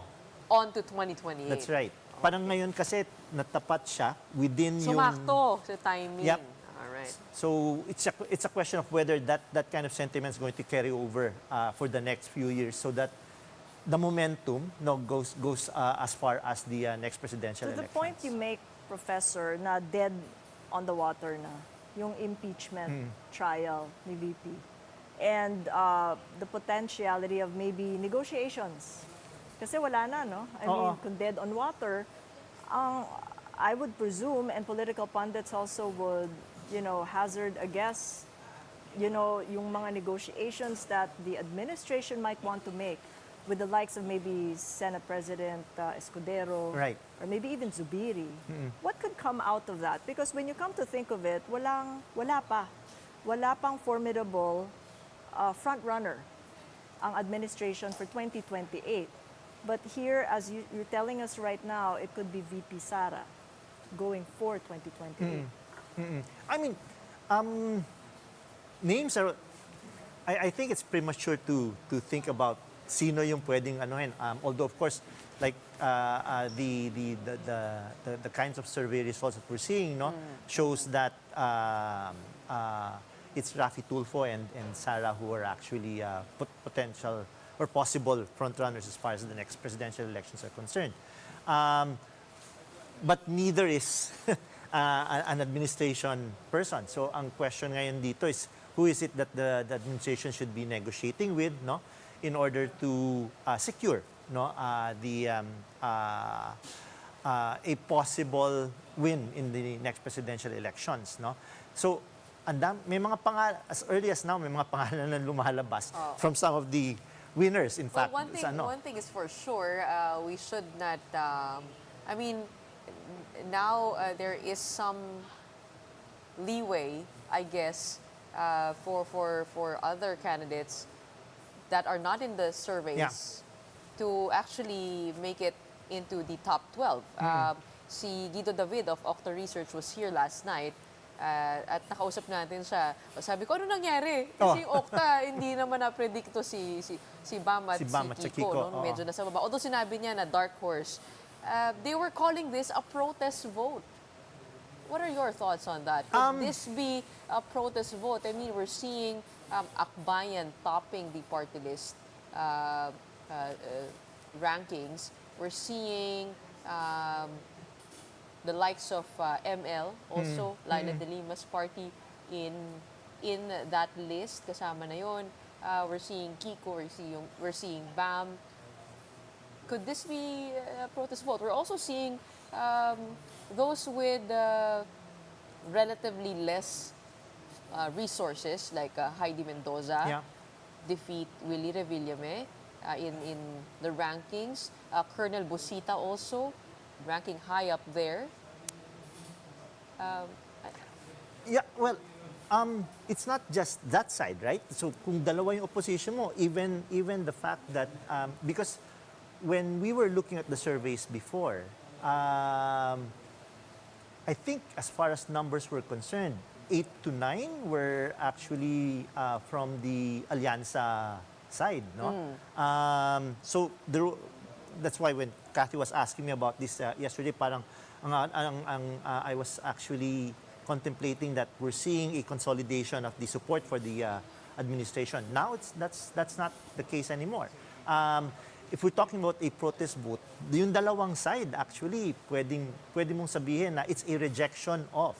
That may be the rivalry that's been happening and been on the headlines for That's right. the past year. Ang tawag nga ng BBC, nagulat ako, proxy war. Yun yung ginamit nilang phrase. Kaya gusto ko lang balikan, Prof. Yung sabi mo nga, it's a gut issue, inflation. We're coming from an inflation rate that's like at a 5.5-year low. But in what context do you say that really might be the issue? Inflation at hindi personalities, pero the rising price of goods. And why? Because, I mean, rice prices are falling. Is it the projection that you're referring to na maubos na yung 20 peso rice at some point? Or the accumulated inflation, consolidated inflation over the past 3 years na ngayong nararamdaman ng taong bayan? Parang Kaya nga, yun di ba, eh. they still complain about inflation even though it's low? That's I don't right. understand the numbers. It's like, I'm still paying so much for my rice and for my... I mean, ordinary people are not going to look at inflation rates. Yeah. They're just going to look at grocery bills, market prices, and I think tama. It's the accumulated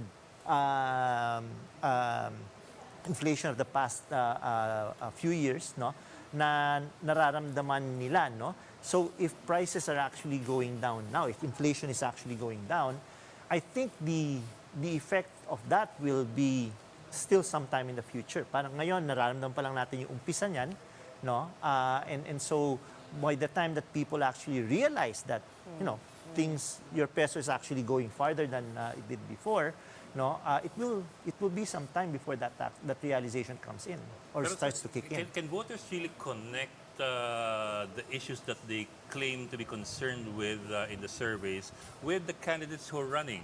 Kasi for example, diba, in the surveys, top concerns are inflation, tapos people want to see something more active with regard to the West Philippine Sea, yung mga ganon. But when you look at the candidates who are the front runners, they're not necessarily those who are championing those issues or vocal about those issues. Yep.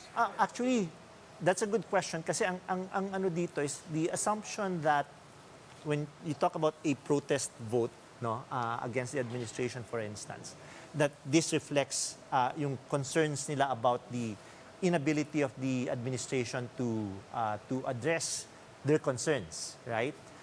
And so the question be why these candidates, no? And I think hindi ganon. Ang ano pa rin sa election pa rin, yung personalities pa rin ang nagiging consideration nila. Parang may dissonance yung yung pagpili doon sa gusto nila. Do you think it was more a battle of narratives?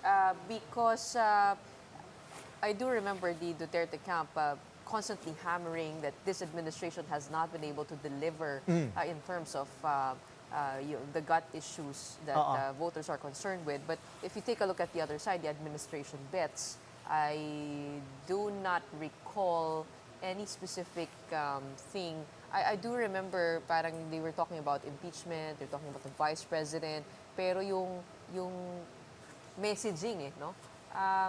Na kinukontra yung ano. Oo.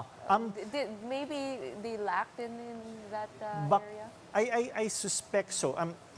This goes back to the question kasi the earlier question that conversation that you had about millennials and Gen Z, right? Shell was actually saying that they had to rely on social media, right? So younger voters, yun ang ano. So if you're talking about narratives kasi, narratives are actually being delivered over social media for the most part, right? So that means, sino yung recipient ng narratives na yon, kung tutuusin? So, when people actually make their choices, no, most of them will still choose on the basis of how they chose before, which is personalities, right? So, hindi yung ano. But certain things factor into their consideration. Like, for instance, yung isa nga na nasabi ko kanina, how much was this of partly influenced by sympathy for Duterte and the perception na, and that's the narrative, right? The narrative. Perception that the What administration. was the dominating narrative for the administration? Ang ano kasi nila doon, medyo weak yung dating nung sagot nila doon sa ano na yung argument na this was being directed at the former president, right? Na ang kanilang sagot lang doon was simple. Ang ano is, no, we have a responsibility to the Interpol, right? Under the Interpol. Even if we're no longer with the ICC, no? Ang ano natin ay sa Interpol, meron It could tayong have been a stronger that's right. push for, let's say, social justice. Oo. Diba? Does this then mean that it's the end to machinery as we know it? Because administration bets typically benefit from machinery. But in this case, even the survey showed, even though they showed significant lead, it wasn't dominant. There was already that dissonance there. Well, you still can't do away with machinery, yung epekto ng machinery, no? But I think there are other factors that come in already. Yun nga, as we've been pointing out, no, yung question ng narratives, the ability to actually shape the way that people perceive the elections, what's at stake, no? But ayun din, like I said, hindi ko pa rin matanggal yung ano na people are still making choices based on the usual way that they do it, no? But let's take for a moment, say, hindi naganap yung pag-aresto and detention of former President Duterte sa Hague. Ano kaya ang kalalabasan? Are we going to see this kind of a senatorial lineup? Baka hindi, no? Ano yung parang magiging scenario? Baka mas magkakaroon ng epekto yung machinery kung sakasakali, no? Which would mean that we'd probably be seeing, and this purely speculation, more administration candidates actually making it to the Magic 12, no? Kasi nga, that question of a protest vote, for instance, no? Sympathy para kay Duterte, and then of course yung the more traditional opposition, no, gained ground, no, as far as not being able to actually support the administration at this point in I'm time. finding that there's a bit of siguro disruption sa continuity. If I put myself in the shoes of maybe a business person, isipin ko, kung protest vote man to o proxy war, paano na yung mga policies? Fine, maybe they'll do nothing about it. But certainly today, the voters spoke. Yeah. They don't want what's going on. So, from the perspective of business and investors, ano na yung mangyayari ngayon doon sa certainty and continuity na hinahanap nila? I think for those in the business sector, they're going to wait for what it is that how this negotiation will take place, no, between the administration and the opposition, no, before they panic, so to speak, no. It's more of a holding pattern right now. Let's see what's going to happen because the future of the policies, no, will depend on how the administration actually deals with this opposition that's just come out of these elections. But we're right just now. in that holding pattern, di ba? The whole year, at the very least, with Trump's tariff Yeah. policies, that we were hoping that this election might be one less of a risk in the global order of risks. But right now, it appears naka-holding pattern na rin tayo. Oo, kasi ang isang problema natin with the Trump tariffs and everything else, no, is that it's the same thing as the problem of the business community in the United States. Urong-sulong di ba? Parang babagsak ng tariff and then popos natin, no, and then bagsak ng bagong tariffs and so on. So in other words, no, we can only control what we can here, no, and right now the situation will really depend on how the administration actually negotiates with the opposition right now. Sir, kambi lang ako. I'll go back to impeachment, Okay. if you don't mind. We all do remember na the impeachment trial was deferred by the Senate President by 5 months. I was wondering lang, kasi we were talking about these numbers now and the potential Yeah. numbers that we will see pag natuloy yung trial. If the impeachment trial really did proceed forthwith, would we see a different result from what we're projecting now? If it happened 5 Forthwith. months ago. I use that word forthwith. Okay.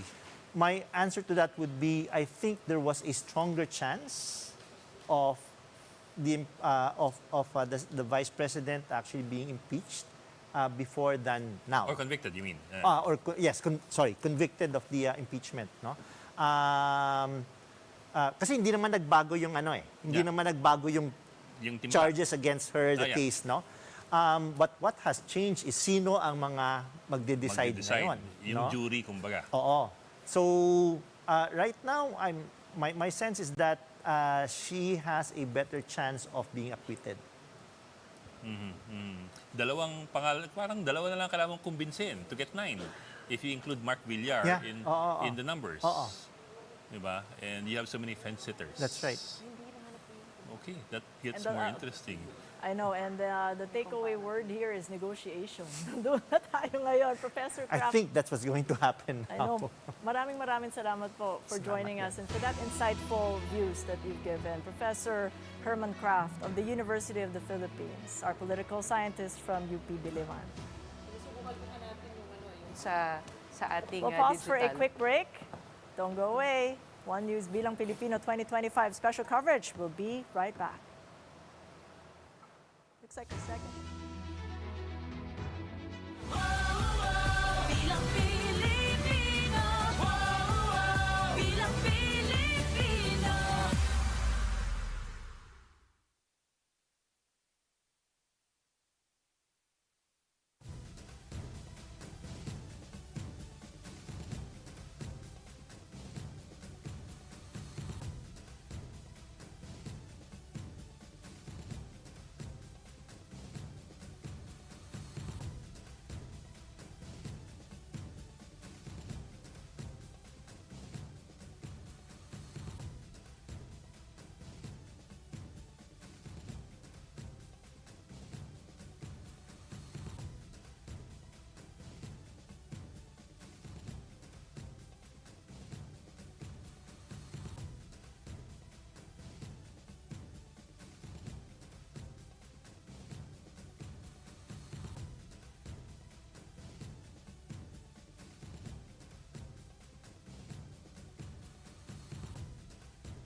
Good morning. This is Bilang Pilipino 2025, One News's special coverage of the midterm elections of 2025.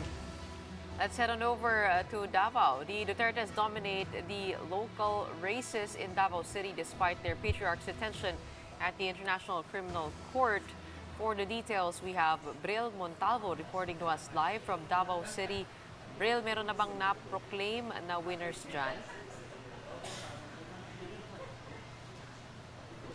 Gretchen, alam mo, nandito tayo ngayon sa loob ng plenary ng Sangguniang Panglungsod dito nga sa Davao City at sa mga oras na ito ay hindi pa nagre-resume ang COMELEC or ito nga Board of Canvassers para sa pagbibilang ulit ng mga boto para sa Bilang Pilipino 2025 dito sa Davao City. Kaninang alas 3 ng madaling araw nang mag-recess itong Board of Canvassers dito at nasa 97% na ng transmission ng mga boto ang naipadala na dito sa COMELEC at mamaya ay inaasahan na iproproklama ang mga mananalong kandidato dito sa mga lokal na posisyon ng lungsod at nangunguna pa rin dito sa botohan ang Team Nograles. Ayan, landslide sila dito, Gretchen, na pinangungunahan ni Pangulong Rodrigo Duterte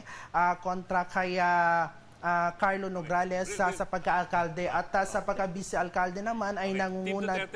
Team Duterte, kasi sabi mo Team Nograles nangunguna eh. Team Duterte nangunguna.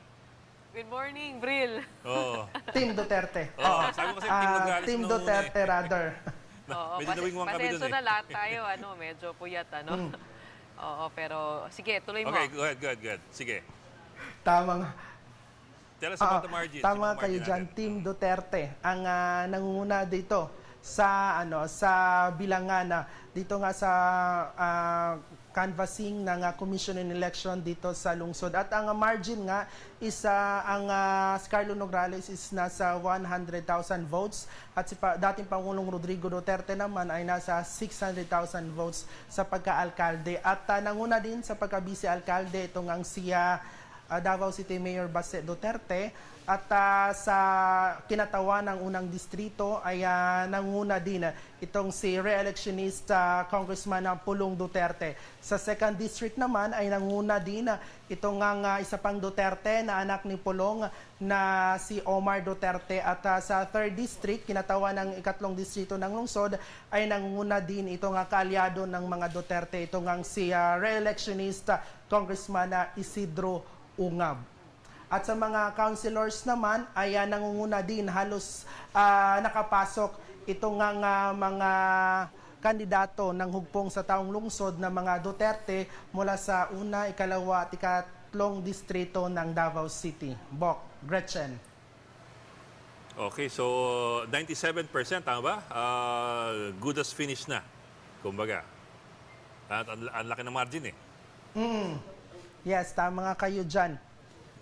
Tatlong polling precinct na lang ang hinihintay at 100% na ang transmission ng mga boto dito sa Board of Canvassers ng COMELEC dito sa Sangguniang Panglungsod. Yung apo ni Pangulong Duterte ay nangunguna bilang councilor, no? Ang pangalan niya si Rodrigo Duterte II. He's the number one councilor as of now in Davao Tama City. nga kayo dyan. It's expected Duterte land, no, Bril? Tama ka nga dyan, Gretchen. Nangunguna sa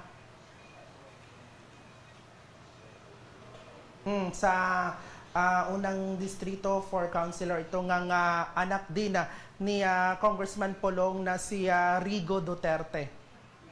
But unexpectedly, yung si former President Digong ay nasa Hague. So ano yung napapabalitaan dyan, Bril, kung ano na ang mangyayari? Na hindi siya makakaupo ng physical dyan sa Davao at dahil nasa Hague siya. Yes, Gretchen, no? Sabi nga ng COMELEC, hindi disqualified ito nga si dating Pangulong Rodrigo Duterte sa pagka-alkalde dito sa Davao City at sa ngayon ay siya ang nangunguna sa butuhan. If ever na iproproklama ang mga nanalo ngayon at manalo nga itong si former President Rodrigo Duterte, na ngayon ay nasa dahig, so hindi siya makaka-oath. So ang temporary or magiging acting mayor dito sa lungsod ang mananalo or iproproklamang vice mayor. Which is, of course, Baste, Duterte. Tama ka dyan, Bok.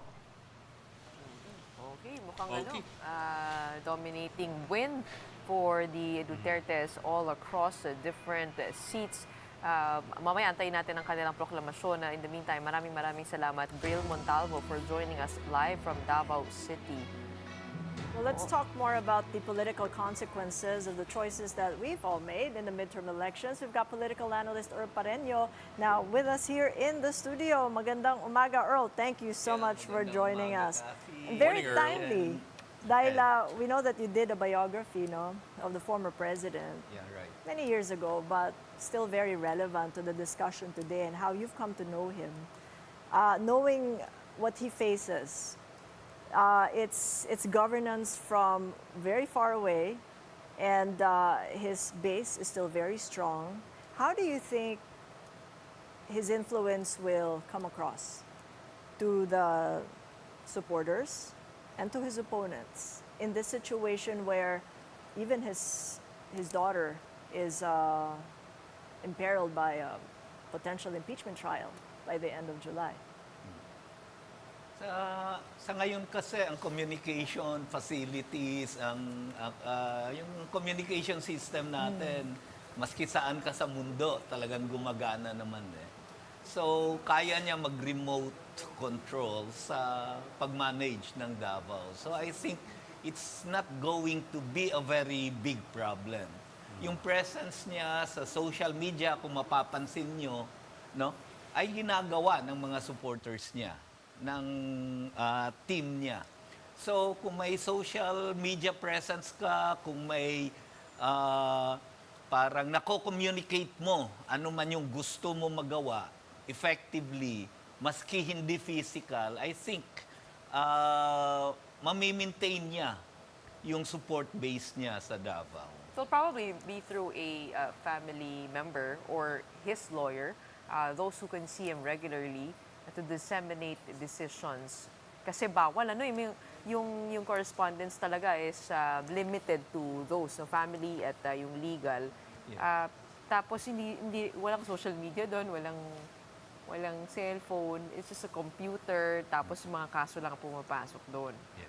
So, May regular visit naman yun eh. So, two levels yun. One, policies directly coming from him.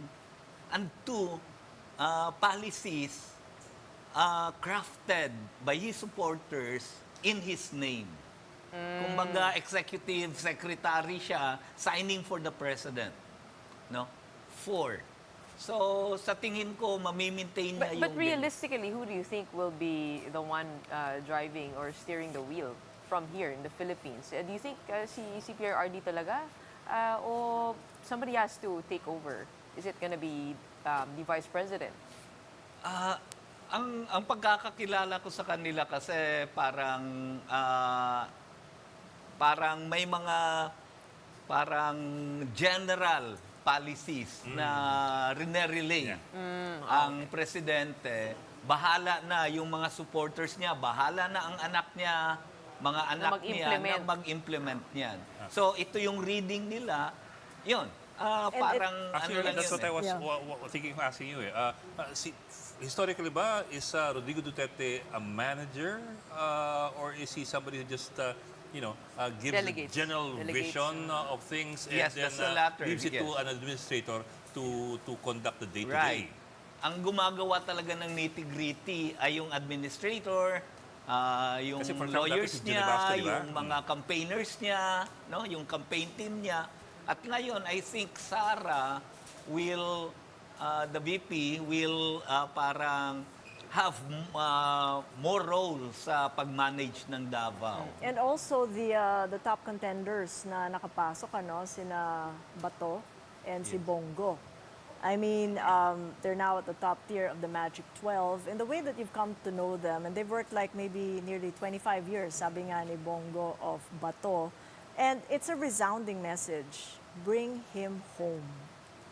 Ano sa tingin mo ang mangyayari? The navigating that will happen, negotiations with the composition in the Senate, just to get to that, to bring him home. Pwera doon sa try to avoid from VP Sara getting impeached.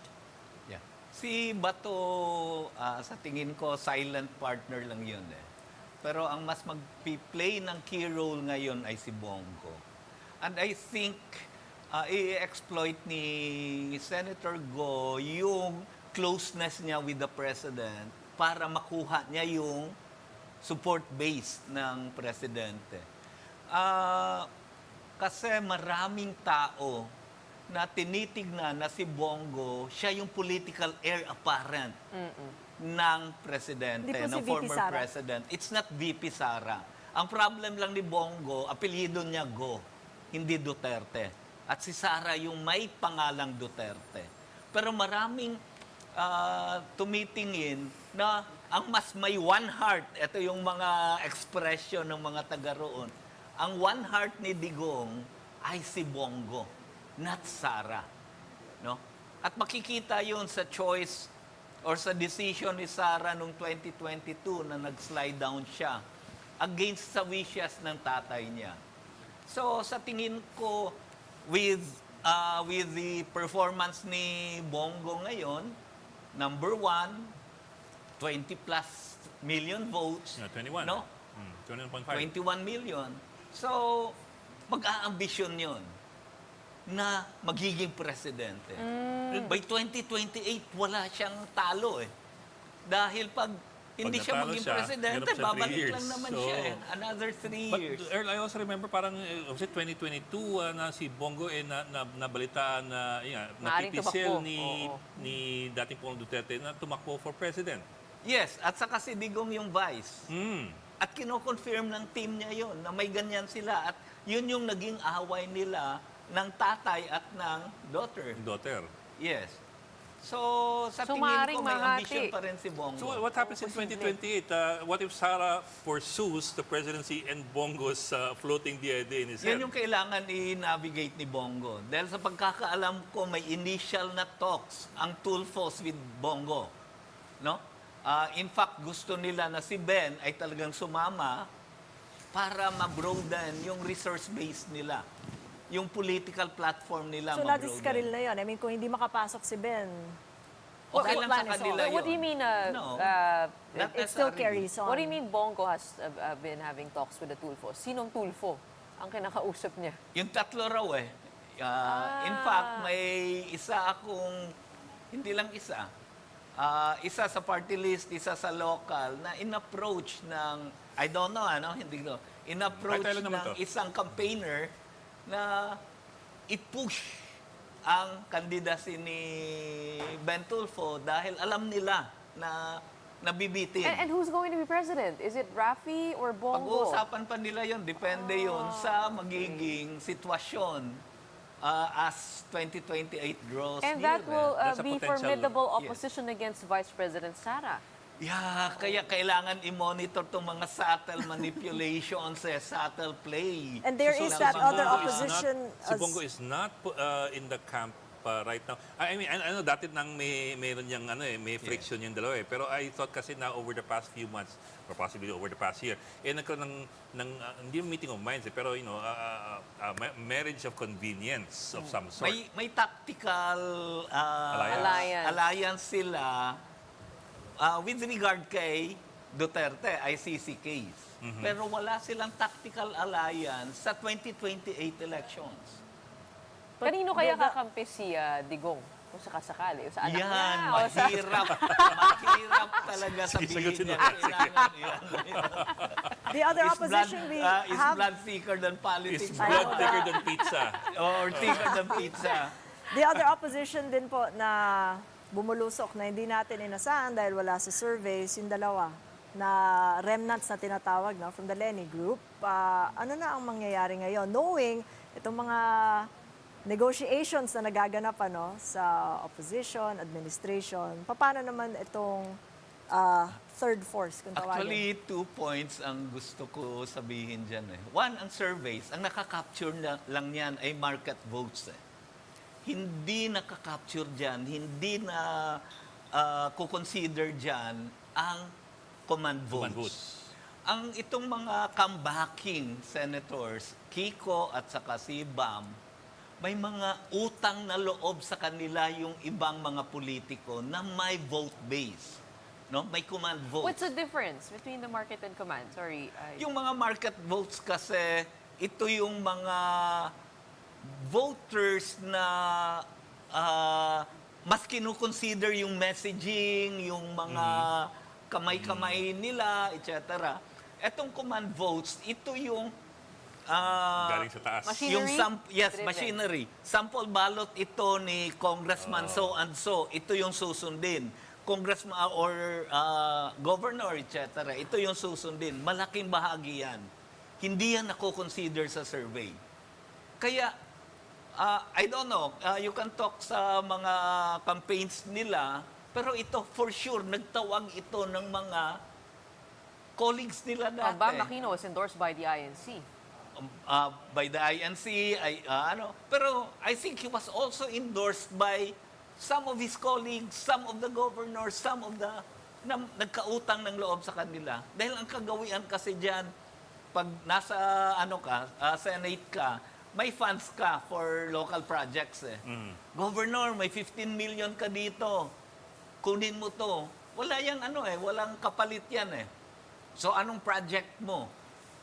So, nagkakautang ng loob sa kanila ang governor. Pag sasabihin nila, pwede ba isang boto lang for me sa 12? Ang dali ibigay niya ng mga local So candidates. Earl, you're referring to the Lingayen-Lucena corridor, kung saan yung market votes versus command votes naglalaban, at doon nga lumilitaw kung sino ang mananalo, especially in a presidential election, Yeah, pero hindi which also lang yan gives us sa a view of corridor na yun. Okay, yung solid 40% north yun. and then yung Mindanao vote, nandito tayo sa kalagitnaan. Ano yung parang nakikita mong formation ngayon, especially speaking about these market votes that have put Bam and Kiko in the top tier? Itong market votes, I think may gusto sila sabihin No? One, I think a big issue talaga ay magtuloy-tuloy sana yung mga projects, yung mga policies ng gobyerno na hindi nagagawa at isang malaking rason dyan ay yung our political system as a whole. A political system na hindi nag-i-ensure ng continuity ng mga policies. Bakit? Lumilitaw yung mga interest ng dynasties No? Kaya ang gusto sa tingin ko ng mga tao ay malinaw yung succession ng mga Projects, programs. ng mga politiko natin na magtutuloy-tuloy yung mga policies. At magagawa lang natin to kung maayos natin ang party system. No? Yeah. Earl, yayain lang kita rito. Halika. Sumama ko dito. Okay. Let's look at 3 election cycles ni Bam Aquino. Yeah, okay. Okay, ganito yan. You can see the provinces there. Yeah. May color coding yan. Yung light green at dark green. Yung dark green, yung mga probinsya kung saan nasa top 12 siya. Okay. Sa eleksyon na yun. Light green, wala siya sa top 12 ng probinsyang Okay. yun. Okay. Ito yung 2025, puro dark green except for portions of Mindanao. Yeah. Versus 2019 na hindi siya nanalo, nasa 14th place siya. Ang laki ng Luzon, no? Na light din, wala siya sa top 12. Yes. Nagbago dito sa 2025. Yes. Diba? Ito rin, no? Kabuuan ng Mindanao in 2019, wala siya sa top 12. I'm talking, of course, about Bam Aquino. And I think this, ano ba to? This is Leyte. Yes, okay. Wala sa top 12. Ito, top 12 lang siya dito sa area ito. Pangasinan, Tarlac, although substantial yan. Pero ito, basically wala. Dito, ang hindi lang siya nag-top 12 sa Luzon ay ang Abra. Everything else is dark green, meaning nasa top 12 siya ng mga probinsyang yan. Sa Visayas, ganoon din. Except for Samar, kung saan lang siya hindi nag-top 12. Okay. Tapos ito, Mindanao, although mostly light green, pero this is Zamboanga del Norte, this is Misamis, this is Sultan Kudarat, and Agusan, and so forth. What do you see here? And you can refer as well to 2013. Ano yung important things to see here? Yung support niya halimbawa sa Luzon, paano na-form yun? Di ba? Sa tingin ko, before siya nag-file ng candidacy ngayon, tinitingnan niya na kung sino yung mga politiko na pwede niyang lapitan. At saan pupunta yung campaign niya to get the market votes. So dalawa palagi yon pag nagka-campaign ka. May command votes ba tayo dyan? Sino ang pwede natin lapitan dyan? For instance, sa Cagayan, pag pumunta ka dyan, no?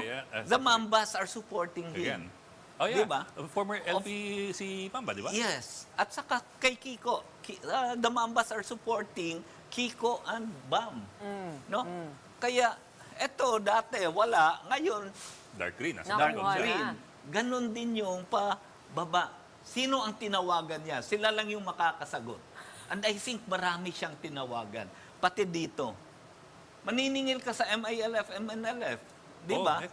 May role ang MNLF, Actually, MILF both sa of them, mga Aquinos, Kiko di ba? Pangilinan and Bam Aquino, recognize the last-minute game changers such as endorsements from Iglesia, JIL, MILF, MNLF, and also LGUs. Yun ang sabi nila sa kanilang interview. Yes, the LGUs, malaking bahagi, malaking chunk yan sa command votes. So And Earl, I given think the yun yung nagcarry footprint sa we've kanila. seen of the door-to-door they've done, why has it gone unchecked by the surveys, the pre-election surveys that didn't catch that they might make it to top 5?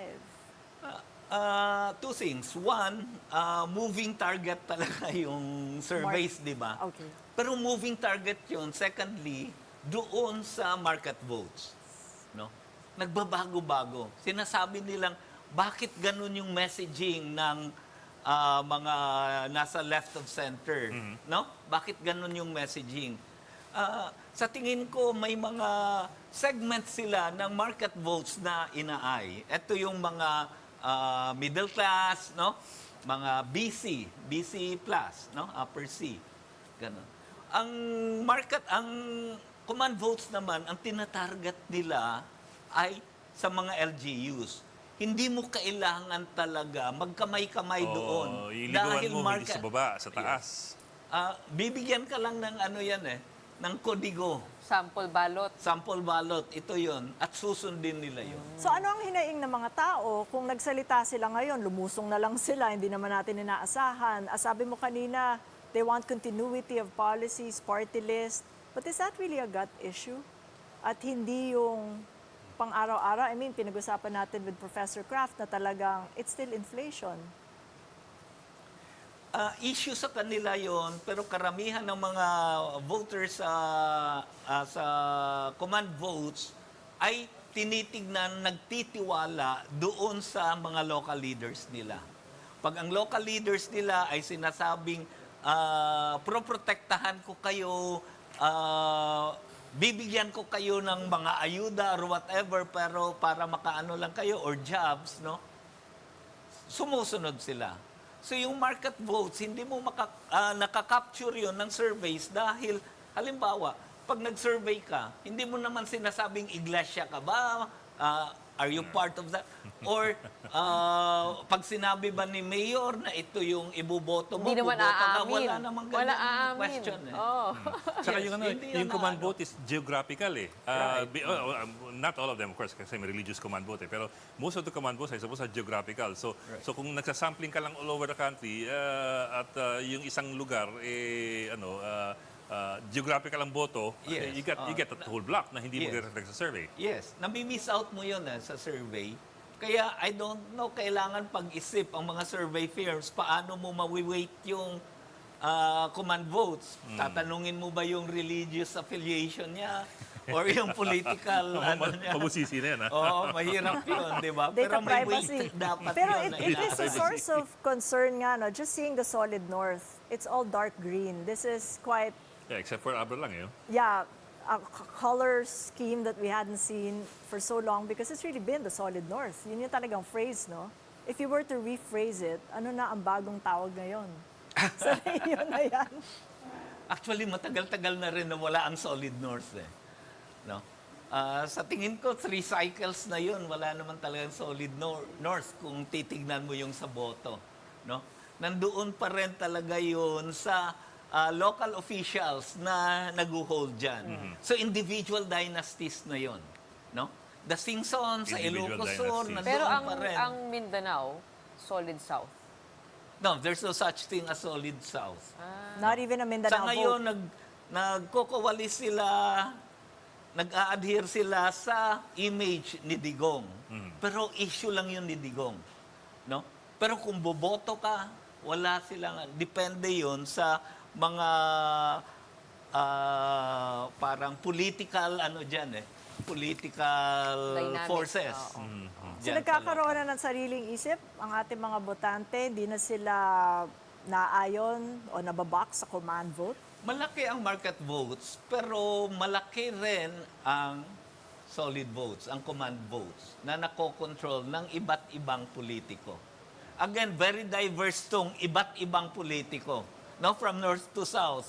Kaya hindi mo masasabing solid din sila ang command votes na yon. Pag sabi mong market votes, parang choosy votes yan. Yeah, choosy votes. Choosy Kaya votes. sinasabi nilang Gen Z ito. Yes, market votes ang maraming Gen Z, pero may iba din naman, no? Na market I votes. also want to go into Cebu kasi Cebu has the biggest biggest Right. chunk sa voting population. Pero let's bring in first mukhang may phone Oh, tayo. mukhang we have somebody on sir. the line who has been proclaimed as winner. We have Benjamin Magalong, who has secured another term as mayor of Baguio City. He joins us now on the show. Congratulations, Mayor. Thank you so much for joining us today. Morning, sir. Congratulations. Good morning po. Congratulations. Good morning, Ed, Kathy, and Gretchen. Good morning po sa ating mga viewers. Okay, Mayor Benji, ano po masasabi po ninyo sa inyong pagkapanalo? Kamusta naman po? How does this feel to you?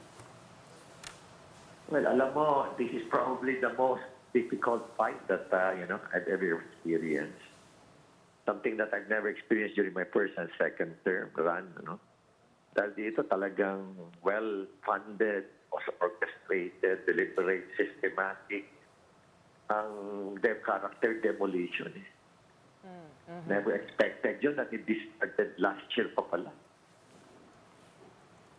But what made it work for you, sir? Nahirapan nga kayo, pero mukhang sa partial unofficial results, you made it. Yeah, around siguro mga differences around 13,000. Talaga, sabi ko nga sa inyo, it was a very grueling fight, so to speak. Finally, we got the redemption, and people will finally find out, siguro after the next 3 days na lahat ng mga binintang sa akin, lalo lahat na yung graft and corruption, talaga hindi pala totoo. Pero sir, over the past few years, you marked yourself as somebody who's crusading for good governance. But like you said nga, this is the year where you had the most difficult fight. How do you look at those two things, sir? You're being a crusader for good governance and this being a grueling fight. Anong inyong interpretation dun sa dalawang yon? Well, Ed, ang nangyari kasi is may external forces kasi na talagang nag-fund. At talagang they want to make sure na matalo talaga ako rito. That's how we monitored it. And we were getting a lot of reliable information, credible information. That so much money was brought to the city of Baguio para talagang to fund the character assassination. Kasi that's the only way they will be able to destroy my credibility, especially in this fight against corruption. Kaya marami pala akong kalaban dito na hindi taga rito. Mayor, Malalakas, very powerful people. Mayor, naalala ko po, kayo po ay nagsalita tungkol sa mga infra projects na punong-puno ng mga SOP. At tingin nyo, yun po yung naging issue na naging sore thumb.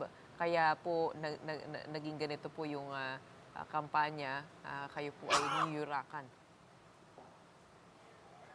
Yes, oo. Alam mo kasi, if you notice, Gretchen or Kathy, nakita nyo, nobody disputed yung mga yung mga yung mga claims ko. And we have the pieces of evidence that would prove na talagang exorbitant talaga yung mga prices, and it's very unfortunate that nobody's investigating it. Ano? Klarong-klaro naman sa ebidensya, klarong-klaro sa mga dokumento, pero walang initiative yung administration to really conduct an investigation. Mayor, just looking at the broader picture, I know that you supported si Bam Aquino, and now that he's in the top 5, ano po ang una ninyong priority or gagawin as soon as the official proclamation comes through? Well, tuloy-tuloy namin yung youth empowerment leadership program namin. In fact, we are already increasing yung membership ng ating youth from 2% to 30%. We started that 2 years ago. At kailangan nang ma-involve ang youth, especially in the decision making, and we have to allow them to, participate, to lead, and at the same time to make critical decisions. Because at the end of the day, yung mga complicated, choices that we have to make, especially as political leaders, are most impacted dyan. Because many of these are strategic decisions. Most impacted dyan are the young people. Kaya talagang we have to get them involved because they're the major stakeholders. It's an interesting combination and composition that we will have in the Senate. Papaano ninyo sisiguraduhin, kakausapin ang lahat para may mangyari at maganap ang lahat ng mga programang pinaplano ninyo? Maganda nga ngayon ang composition eh. Ako tuwan-tuwa ako ngayon dito at nakapasok halos lahat yung mga choices natin eh. At nawala yung mga, alam mo na, yung mga hindi ko na masabi kung anong Baka pa-operate dumagdag na pa word. po yung But manira sa inyo. Pero dito, I think that they will be able to bring back yung dignity and credibility of the Senate. Oh, Mayor, no, you are heading into your third and final term. What is your mission in the next 3 years? Any unfinished business that you'd like to focus on? Well, alam mo naman kasi yung aming big reference dito is the urban decay carrying capacity study. Ano? And all our core agenda are geared towards addressing that urban decay. Otherwise, in 25 years, on a do-nothing scenario, the effect of urban decay will be irreversible. Kaya yun na tinutukan namin. And the only way to do that is through good governance. Eh. Kaya talagang very passionate kami dyan. And I'm really glad that we continue to, itong current na composition ng aming City Council, majority is the good government members of the Good Governance Alliance. Kaya nakakatuwa naman. We'd like to see Baguio evolve into something more beautiful than how it is now. But in the meantime, we'd like to leave you with a congratulations. Thank you so much for joining us on this show. We have Mayor Benjamin Magalong winning another term as Baguio City Mayor. And we'd also like to say our goodbye to Earl Pareño, who's joined us. Kasi teka, pasingit lang ng isa. Before we let Earl go, kasi a while ago we were talking about Cebu province, the province with the biggest voting population. Malaking upset dun sa pagtakbo ng gobernador, ang pamilya Garcia na matagal nang naging balwarte ang Cebu, naungusan ni Pam Bariccuatro na political neophyte. Correct. What happened? I understand you have personal knowledge here. Yeah, dahil si Pam kasi nung tumakbo siya, parang ang objective niya was to avenge yung death ng friend niyang si what's that? Ikaw nakakalaman Rowena. Burden. No. Actually, magkaibigan yon si Bariccuatro, si Gwen Garcia, at saka si Rowena. Kaso lang, nagka-falling out sila at matindi yung naging away nila. Nakulong yung si Rowena, tapos namatay. Kaya nung nag-decide si Pam, sabi niya kakalabanin niya si Gwen just to expose who really she was, no? So, nung tumakbo siya, ang awareness rating niya ay less than 5%.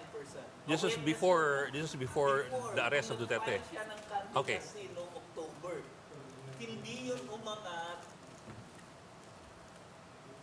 Hindi yun umangat hanggang October. Hanggang March. Nung nakulong si Duterte. Digong. Mhm. Doon siya. Kaya sa tingin ko, Duterte magic yan eh. Nakapagpanalo. Completely Duterte magic, that's a complete upset of the political system in Cebu. These are the Garcias of Cebu, from Pablo Garcia's family. Actually, si Gwen hindi na ganon ka parang popular among the market votes doon. The market votes. Kaso lang, walang ibang kumakalaban sa kanya. Dahil halos, ang perception kasi, control niya halos lahat ng mga mayors ng Cebu. Okay, Kaso Earl, lang maraming upsets eh. si Gwen Garcia, Natalo. sino ba ang kaalyado ni Governor Gwen? Ano? Kasi yung kanyang anak ay Secretary, Department of Tourism Secretary ni PBBM. But at the same time, maraming pro-Duterte doon. Naalala ko din, them being aligned with the Duterte camp. So, would you know kung sino talaga, who they are most aligned with, the Garcia family? No, pamangkin niya si Raymond Garcia ng Cebu City, yung pumalit, yung vice mayor ni Mike Rama, nung na-suspend si Mike, ay pumalit si Raymond Garcia, pamangkin niya yon. Tapos may mga pamangkin siya sa Sangguniang, then District 3, sa kanya talaga yung District 3.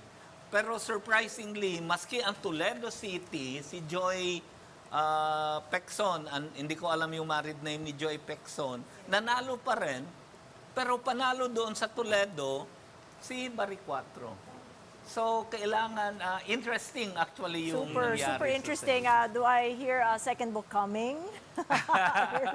Ano kaya ang pamagat ng iyong pangalawang libro? Sa tingin Actually, niyo? yung ilalabas ko this month ay about sa mga mambas ng Akbayan. Okay. Ang Yes, tabayanan namin. Very interesting. Thank you. Thank you so much. Thank you, Kathy. binigyan Thank you, mo, Earl. opportunity. Maraming inside kwento Oo pa nga, si nako.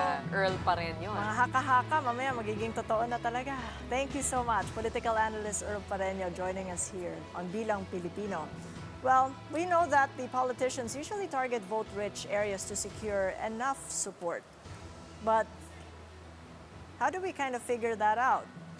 You know, how do we know the wealthiest provinces? How they choose their leaders? Maybe Ed could tell us more about in terms of the declared assets. Cebu, in fact, we've been talking about this is the richest province with at least 300 billion pesos worth of assets, and it is followed by Rizal by about 37 or 39.7 billion.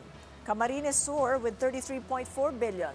Batangas with 32.5 billion, and Davao de Oro with 23.3 billion pesos. So we now turn to Ed to break down how these provinces have actually voted. Ed. Well, you want to start with Cebu, which has the biggest Yes, voting we can. population of As we've 3.7 been talking about million Gwen registered and- voters. and the This is gang. how Cebu voted. Number one, si Bongo, 1.4 million, 62%. Bato de Rosa, top 2 yung dalawang PDP laban. With 1.2. Jimmy Bondok, okay, magkakasunod sila. 1, 2, 3, 4, 5. But that's interesting, Duterte Jimmy nandyan. Bondok didn't show up in the Magic 12. Not in the Magic 12, yeah. So may Yeah. differences So na-offset siya talaga. ng ibang mga Oo. probinsya. Pero Duterte siya. Oo.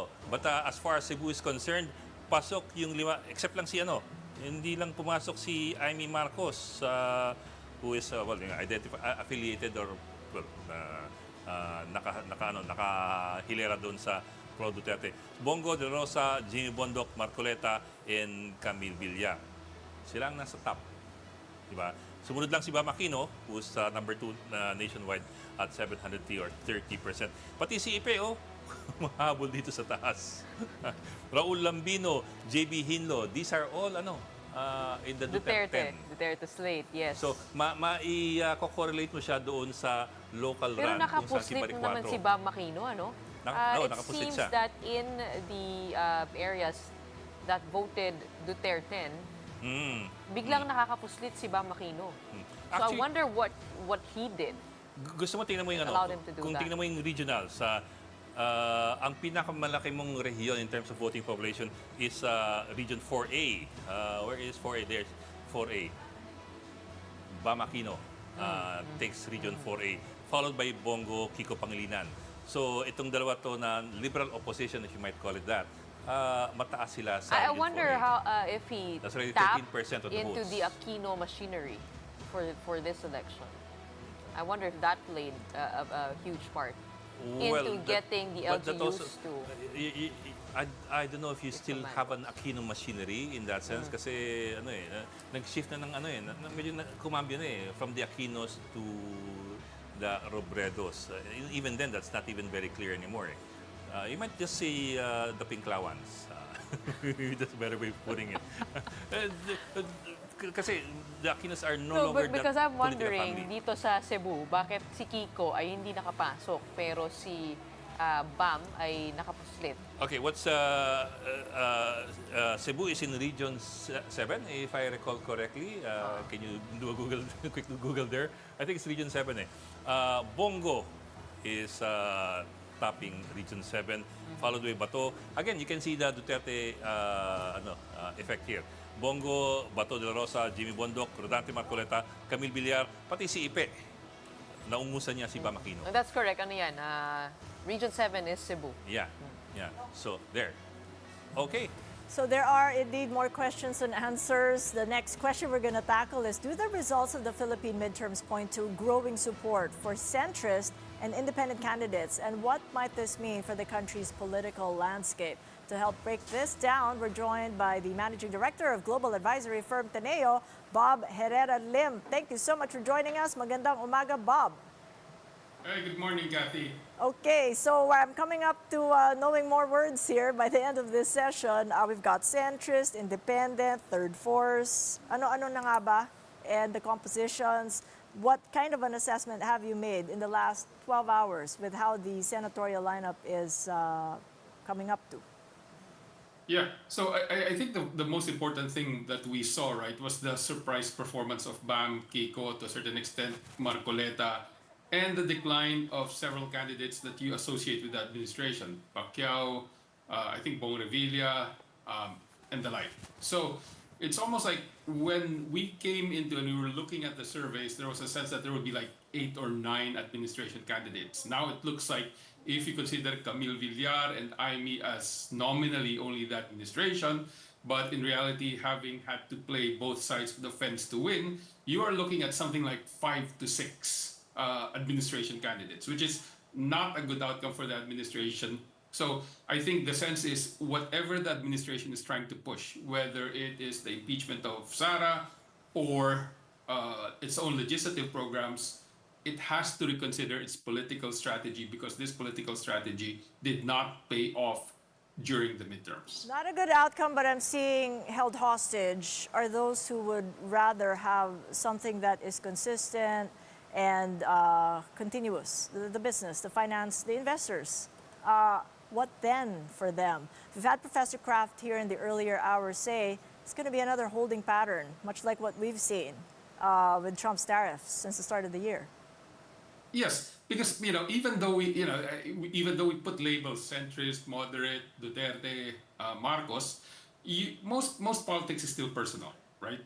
So there was a certain amount of the Aquino, Bam Aquino, we'll just use the word Bam and Kiko, who were what you might call the vote leftover or the persistent vote from the 2022 elections, what you might call the pink vote that went with Lenny Robredo. Then there were additional considerations, the younger ones. So there is no really strong political party system in the Philippines, and that doesn't work well for continuity, because after this, the next question will be, will the Senate impeach Sara? And then the next question will be, how will the alignments rise in preparation for 2028? Now, if you take a look at Philippine politics, ever since the time of Gloria, and then Pinoy, and then Duterte, no clear frontrunner has emerged until very deep into the political season for the 2028 election. So it's a holding pattern. It will be business groups looking at who might or might not figure in the 2028 elections. And they will also definitely try to figure out what the sentiment is within the administration and what it will try to do to recover lost ground. So there's a lot of things to be figured out by businesses. And as you said, like the tariffs, figuring out what will happen with the Trump tariffs, figuring out what will happen with Philippine elections is going to be one of the challenges. So it's one more problem to think of. If you're in the administration, you've got voters deciding that they want change. But then we have this holding pattern, the negotiations having to happen behind our backs. What then now? To maybe to put a price on risk. How do you price something like this when the risk is unidentifiable, if you will? Okay, so siguro Kathy, one of the things is risk went down a bit, I think, because the fear is if the administration had won, then they would have gone against Sara. Now, whether or not you like Sara, and assessment is independent of whether or not you like Sara, the Duterte still have a significant voter base, as the elections have shown, and this would have increased political polarization in the country, focused it simply on the question of Sara versus Marcos, which is not good for governance because there are other issues that matter. You know, there are governance issues associated with the Sara versus Marcos issue, including possible corruption, China issues, etc. But generally, you don't want politics focused on personalities alone because that doesn't work. So I think it reduces that polarization a bit. And the second is the rise of Bam and Kiko. Sort of, I think, is also a rejection of this polarization. People saying, you know what, we don't like politics being decided simply on the question of whether you are for Marcos or for the Dutertes. There are other things that we'd like to consider, and maybe this introduces some sort of governance element into this, and that's the importance of the third force. Although we might be skeptical that these third forces have been in existence for some time and they haven't won, but at the same time, getting them into the mix and not just Marcos versus Duterte hopefully introduces other issues into governance and just how politics is done in the Philippines. Very interesting, Bob. And for introducing governance there and the rejection of polarization, the voters really speaking out at the midterms heading into the presidential elections for 2028. Thank you, Bob Herrera Lim, Global Advisory Firm Teneo's Managing Director. With the 2025 elections already nearing finality, we're seeing a more clearly defined picture of the voters' choices. To talk about this, we're joined by Arjan Aguirre, Assistant Professor in the Department of Political Science at Ateneo de Manila University. Professor, thank you so much for joining us again here on One News. Hello, good morning. Morning, sir. Professor Arjan, as they say, every midterm election is a referendum on the administration. What do you think the voters were saying this time with what we're seeing in the results? Well, it may seem, right, to say that way na, this is a referendum to the Marcos government. And it's very obvious that, the people have, decided and they have spoken that they will support, candidates or, figures who are affiliated or associated with, groups or factions that are not, connected to the administration. So that's for the Senate, okay? That's for the Senate. So we have yet to see also the results for the House or the local government, positions, because I think those areas also must be, looked into, especially when it comes to, determining or evaluating or assessing, the performance of the sitting or the ruling coalition. Well, we can only hazard a guess that there will be a realignment. I mean, we're seeing it from the top and how it, filters through to the House, realignment of alliances. It looks like the leadership there is going to be challenged. What do you think, Arjun? Yeah, actually, I'm also waiting for some of the key places in the House, like those people who filed the impeachment case against Sarah, people who were very active during the Quadcom hearings. So my expectation is that some of these people who are aligned with the ruling coalition will lose their seats, and with that, I'm also expecting that the Duterte allies in the House will mount a challenge to the leadership of Speaker Martin Romualdez. So my thinking there is that again, if you look at the impeachment case that was filed, remember, it was only 200, something, or 215, signatories. So I'm expecting that, 100 or, less than 100 of these, House members are not supportive of this move. So the Duterte allies, I think, will try to look for these people, will try to recruit more. And if they have the numbers, they will also, court major political forces or parties. I'm expecting the Nacionalista will, consider joining this, given the fact that, as we have seen in the recent, maneuvers that were done by the Villar family, Camille, remember, have decided to bolt, or to be an independent candidate at the latter part of the campaign. So again, the Nationalista Party, I'm expecting that they will consider joining this. And with that, I think other political parties that that are known for joining or creating coalitions that are favorable to the emerging political faction as we go, as we approach the next presidential elections. So who's going to step up to wrestle the House leadership then? Okay, now that we are, seeing that Cynthia Villar, did not make it in the Las Piñas race, I think a more senior House, leader who are known to be an ally of the Duterte, will try to, to contest the House leadership. So again, it will really depend on, again, the numbers of House members who will win in this race. And again, I'm expecting also that Martin Romualdez will try his best also to keep, or to keep his control of the House. Again, this will happen with this negotiation, this bargaining, this recruiting. This will happen from this month up to the perhaps first 2 weeks of July, just before SONA. Well, sir, magmula kagabi, we've been seeing political scientists either natutuwa, natatawa, o napapakamot ng ulo. I'm trying to divine which is which, and minsan sabay-sabay silang ginagawa nila yun. Sige, we've talked about the House, which traditionally has been the bastion of the administration. Let's talk about the Senate, which traditionally, at least traditionally, not always the case, traditionally, mas independent daw ang mga senador. But now, you're looking at a significant chunk of those who are winning in 2025 to be allied with the Duterte forces. Sinama ko na dyan, for example, si Camille Villar at saka si Amy Marcos because of the endorsements. But if you also count as well yung mga incumbents sa mga holdovers na nasa Nationalista Party who are, I think, generally aligned or allied with the Duterte group because of the Villar family.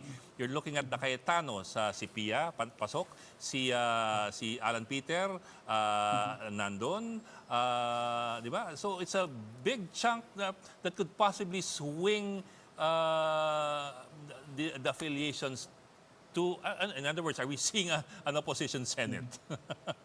Actually, diretsuhin na natin. When it comes to the impeachment, I'm sensing that, it will really lead to an acquittal.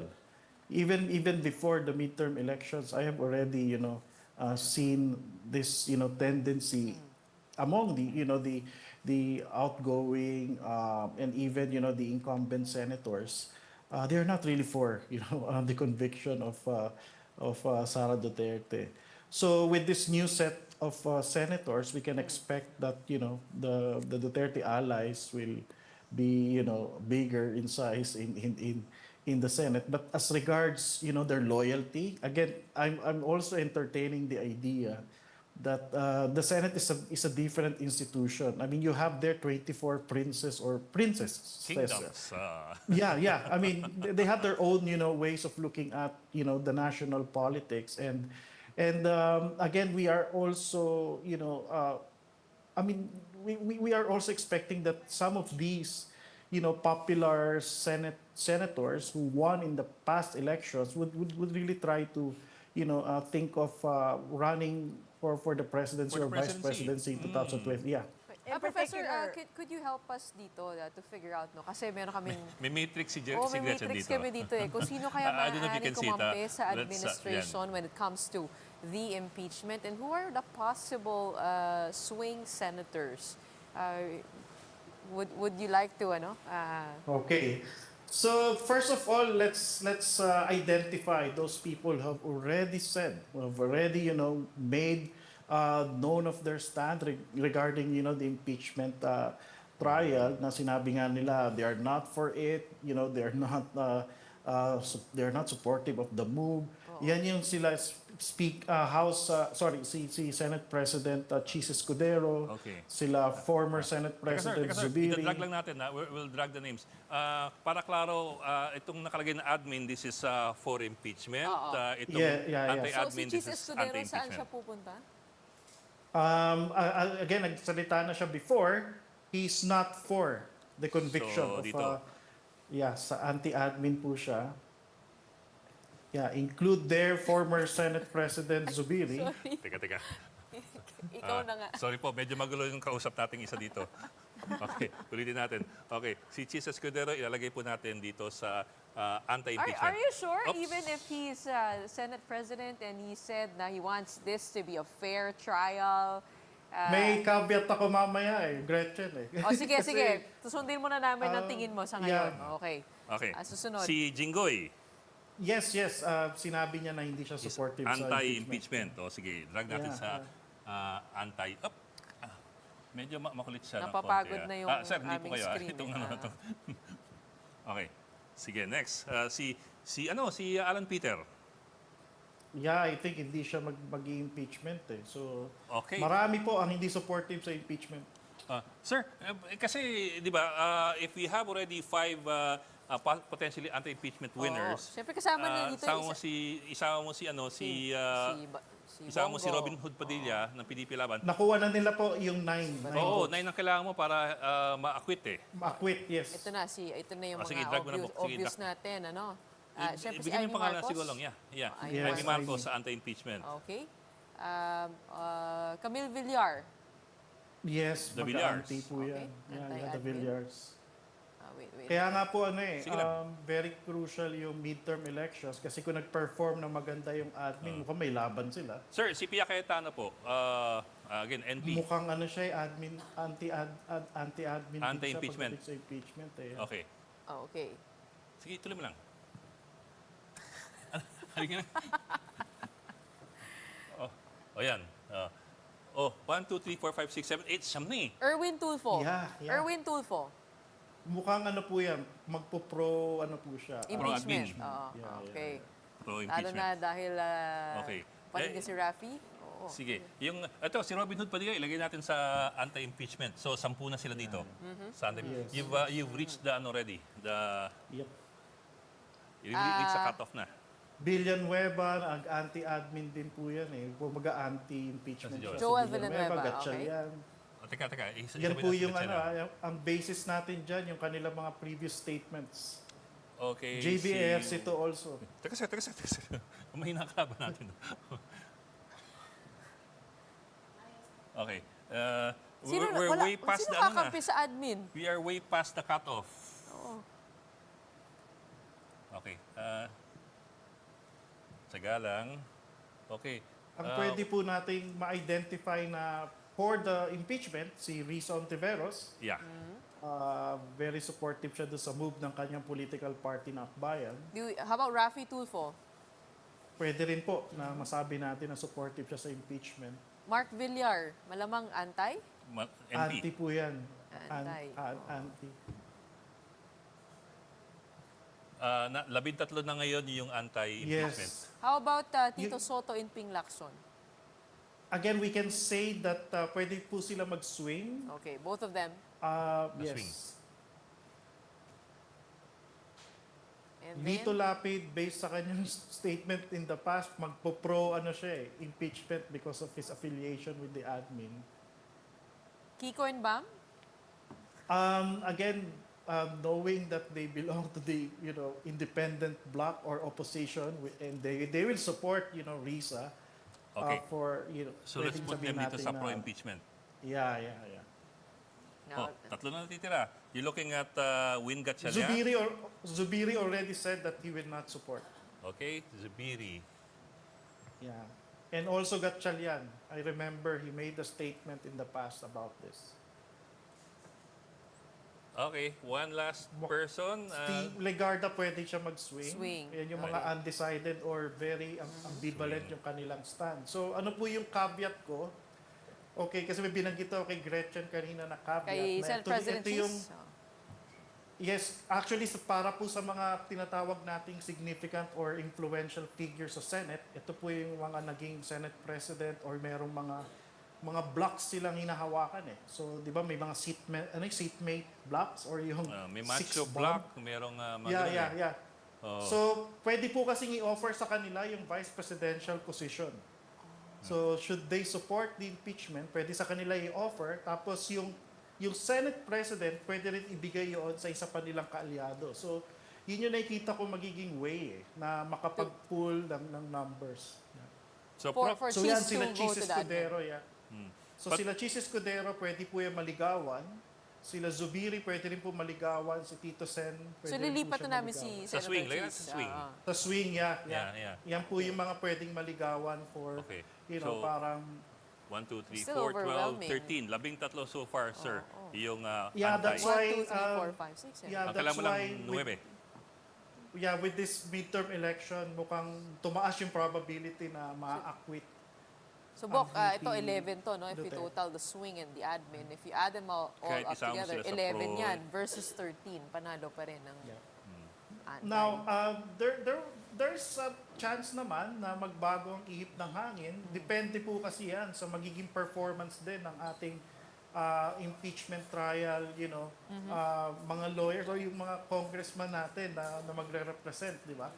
Or maghahain talaga ng kaso yan sa impeachment trial na yan. So, again, yung senator na tinitingnan natin dyan, mga senator judges yan eh. So yung mga congresswoman na magre-represent sa atin dito sa impeachment trial, magiging magiging crucial din yung kanilang role. Kung magiging maganda yung discussion sa impeachment trial, maaring magbago rin ang isip ng ibang mga senators. Maaring ma-influensyahan sila ng public opinion. So kaya po parang alam mo yun, parang very fluid pa rin ang situation kahit na ganito na po yung status ng Pero nakikita pero natin sa Prof, conversely rin I suppose yung very good showing ng numbers ng pro Duterte could also affect yung pagkiling ng mga pro impeachment. Di ba? Kung For sila yung nakikinig dun sa 2028, sa yes. political atmosphere, baka mas sila mag-swing in that yun nga direction. po. As it stands, obvious na it's a wrong move to go against, di ba? Yung the majority dito sa Senate, kung sino man yung napupusuan nila. But again, ang pino-point out ko po kasi dito is very crucial yung magiging discussion sa impeachment trial. If the prosecution would have enough evidence, if they could really show na meron talagang nangyari na questionable, if they can really show the documents na hindi na-explain ng Office of the Vice President, may neglect on the part of VP Sara na nagastos itong mga perang ito at hindi ito na-account ng maayos. Again, maaring ma-influensyahan din sila ng public opinion. Especially, don't forget that in the previous surveys, lumalabas po na majority of the Filipinos, they believe that we deserve to have an impeachment trial. Just to ferret out the truth. Just to ferret out the truth. Kung lumabas pa yung mga piatos, o meron Yes, mas yes. maraming Kung may ibang of snacks that pa na kind. lumabas. Oo. Yeah. Prof. Arjan, tanong ko lang kasi nakausap namin si Irwin Tulfo about 2 hours ago. Ayun nga, sabi niya, we will talk to everyone. Pero as it appears doon sa ating, the way we've set it up there, they might be trying to talk to a couple of the personalities to form a major bloc. The political pundits we've had here said there might be a plan to for Rafi to run for 2028. Yes. Actually, you're right.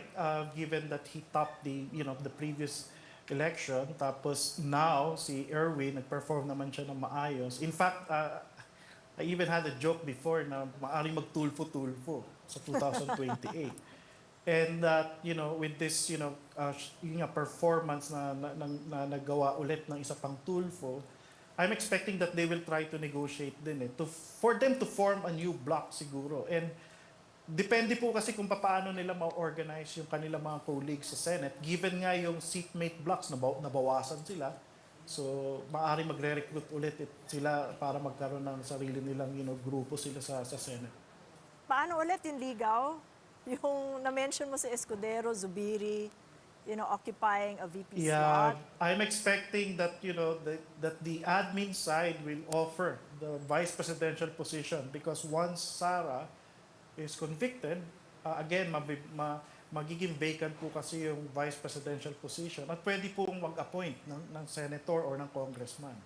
So I think mas magiging politically viable na mag-appoint ng isang senator kaysa dun sa naririnig ko chismis na pwedeng i-appoint daw yung pinsan niya na si Martin bilang vice president. No. That would be politically off, especially for many of their allies or yung kanilang mga supporters. So ang pwede pa mangyari doon, gagamitin ito ng admin to recruit, sabihin natin, potential allies, especially dito sa impeachment process.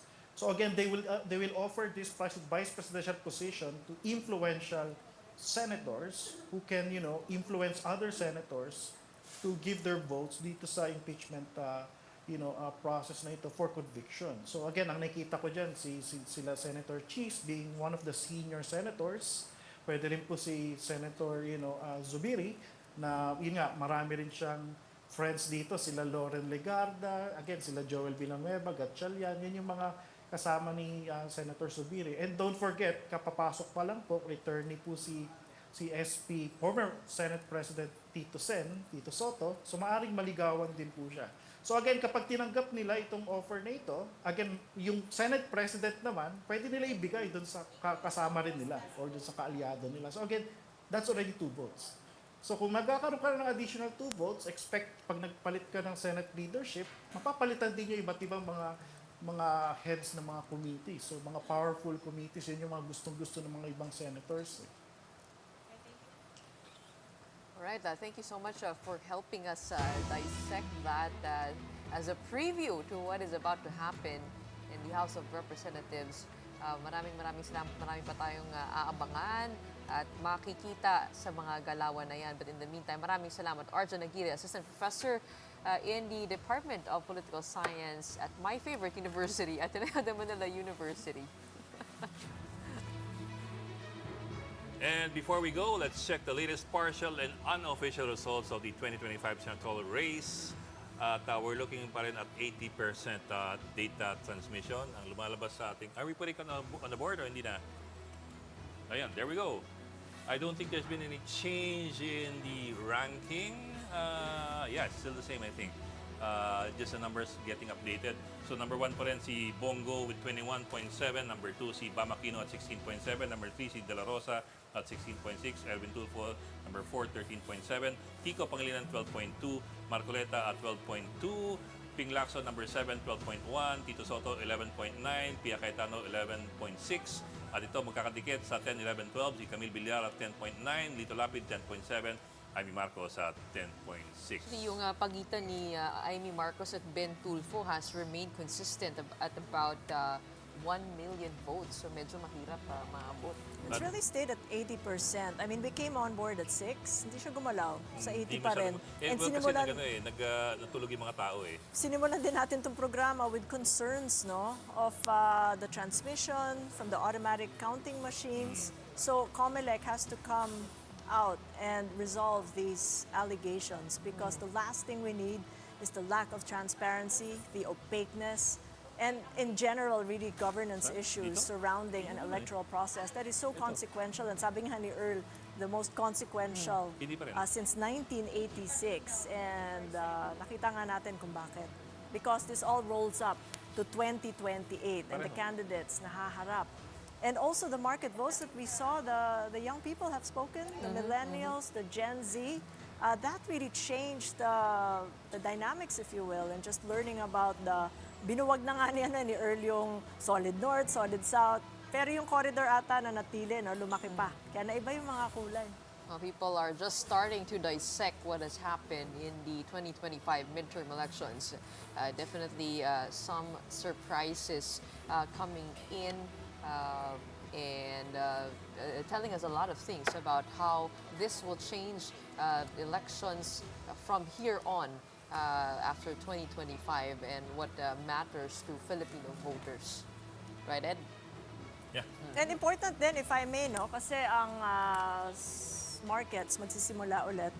We were on holiday yesterday. So yung impact nito sa sentimiento ng mga investor, makukuha natin by 9:30 when the stock market starts trading sa Philippine Stock Exchange. At yung peso, dapat daw talaga bantayan yan. Kasi yung peso volatility, typically, after an election, meron parang 22-day window kung saan kailangan nating tingnan kung naging super volatile ba at maging cause for concern. So that's something that I'll watch when Money Talks comes back on air tomorrow at 9:30 p.m. Another 3 hours have passed from 6 to 9, but our special coverage of the midterm elections continues. This is Bilang Pilipino. My name is Gretchen Ho. This is Bilang Pilipino 2025. One News is 31-hour non-stop coverage. Believe me, it's been non-stop. Of the 2025 midterm polls, I'm at Lingao. Well, you still know how to speak English and Tagalog, and we're still making sense here. It's been a pleasure anchoring with you both. Very rare, no, that we get together, but all for a good reason in this electoral process. I'm Kathy Yang. Stay with us as we now turn over the program to the Castros.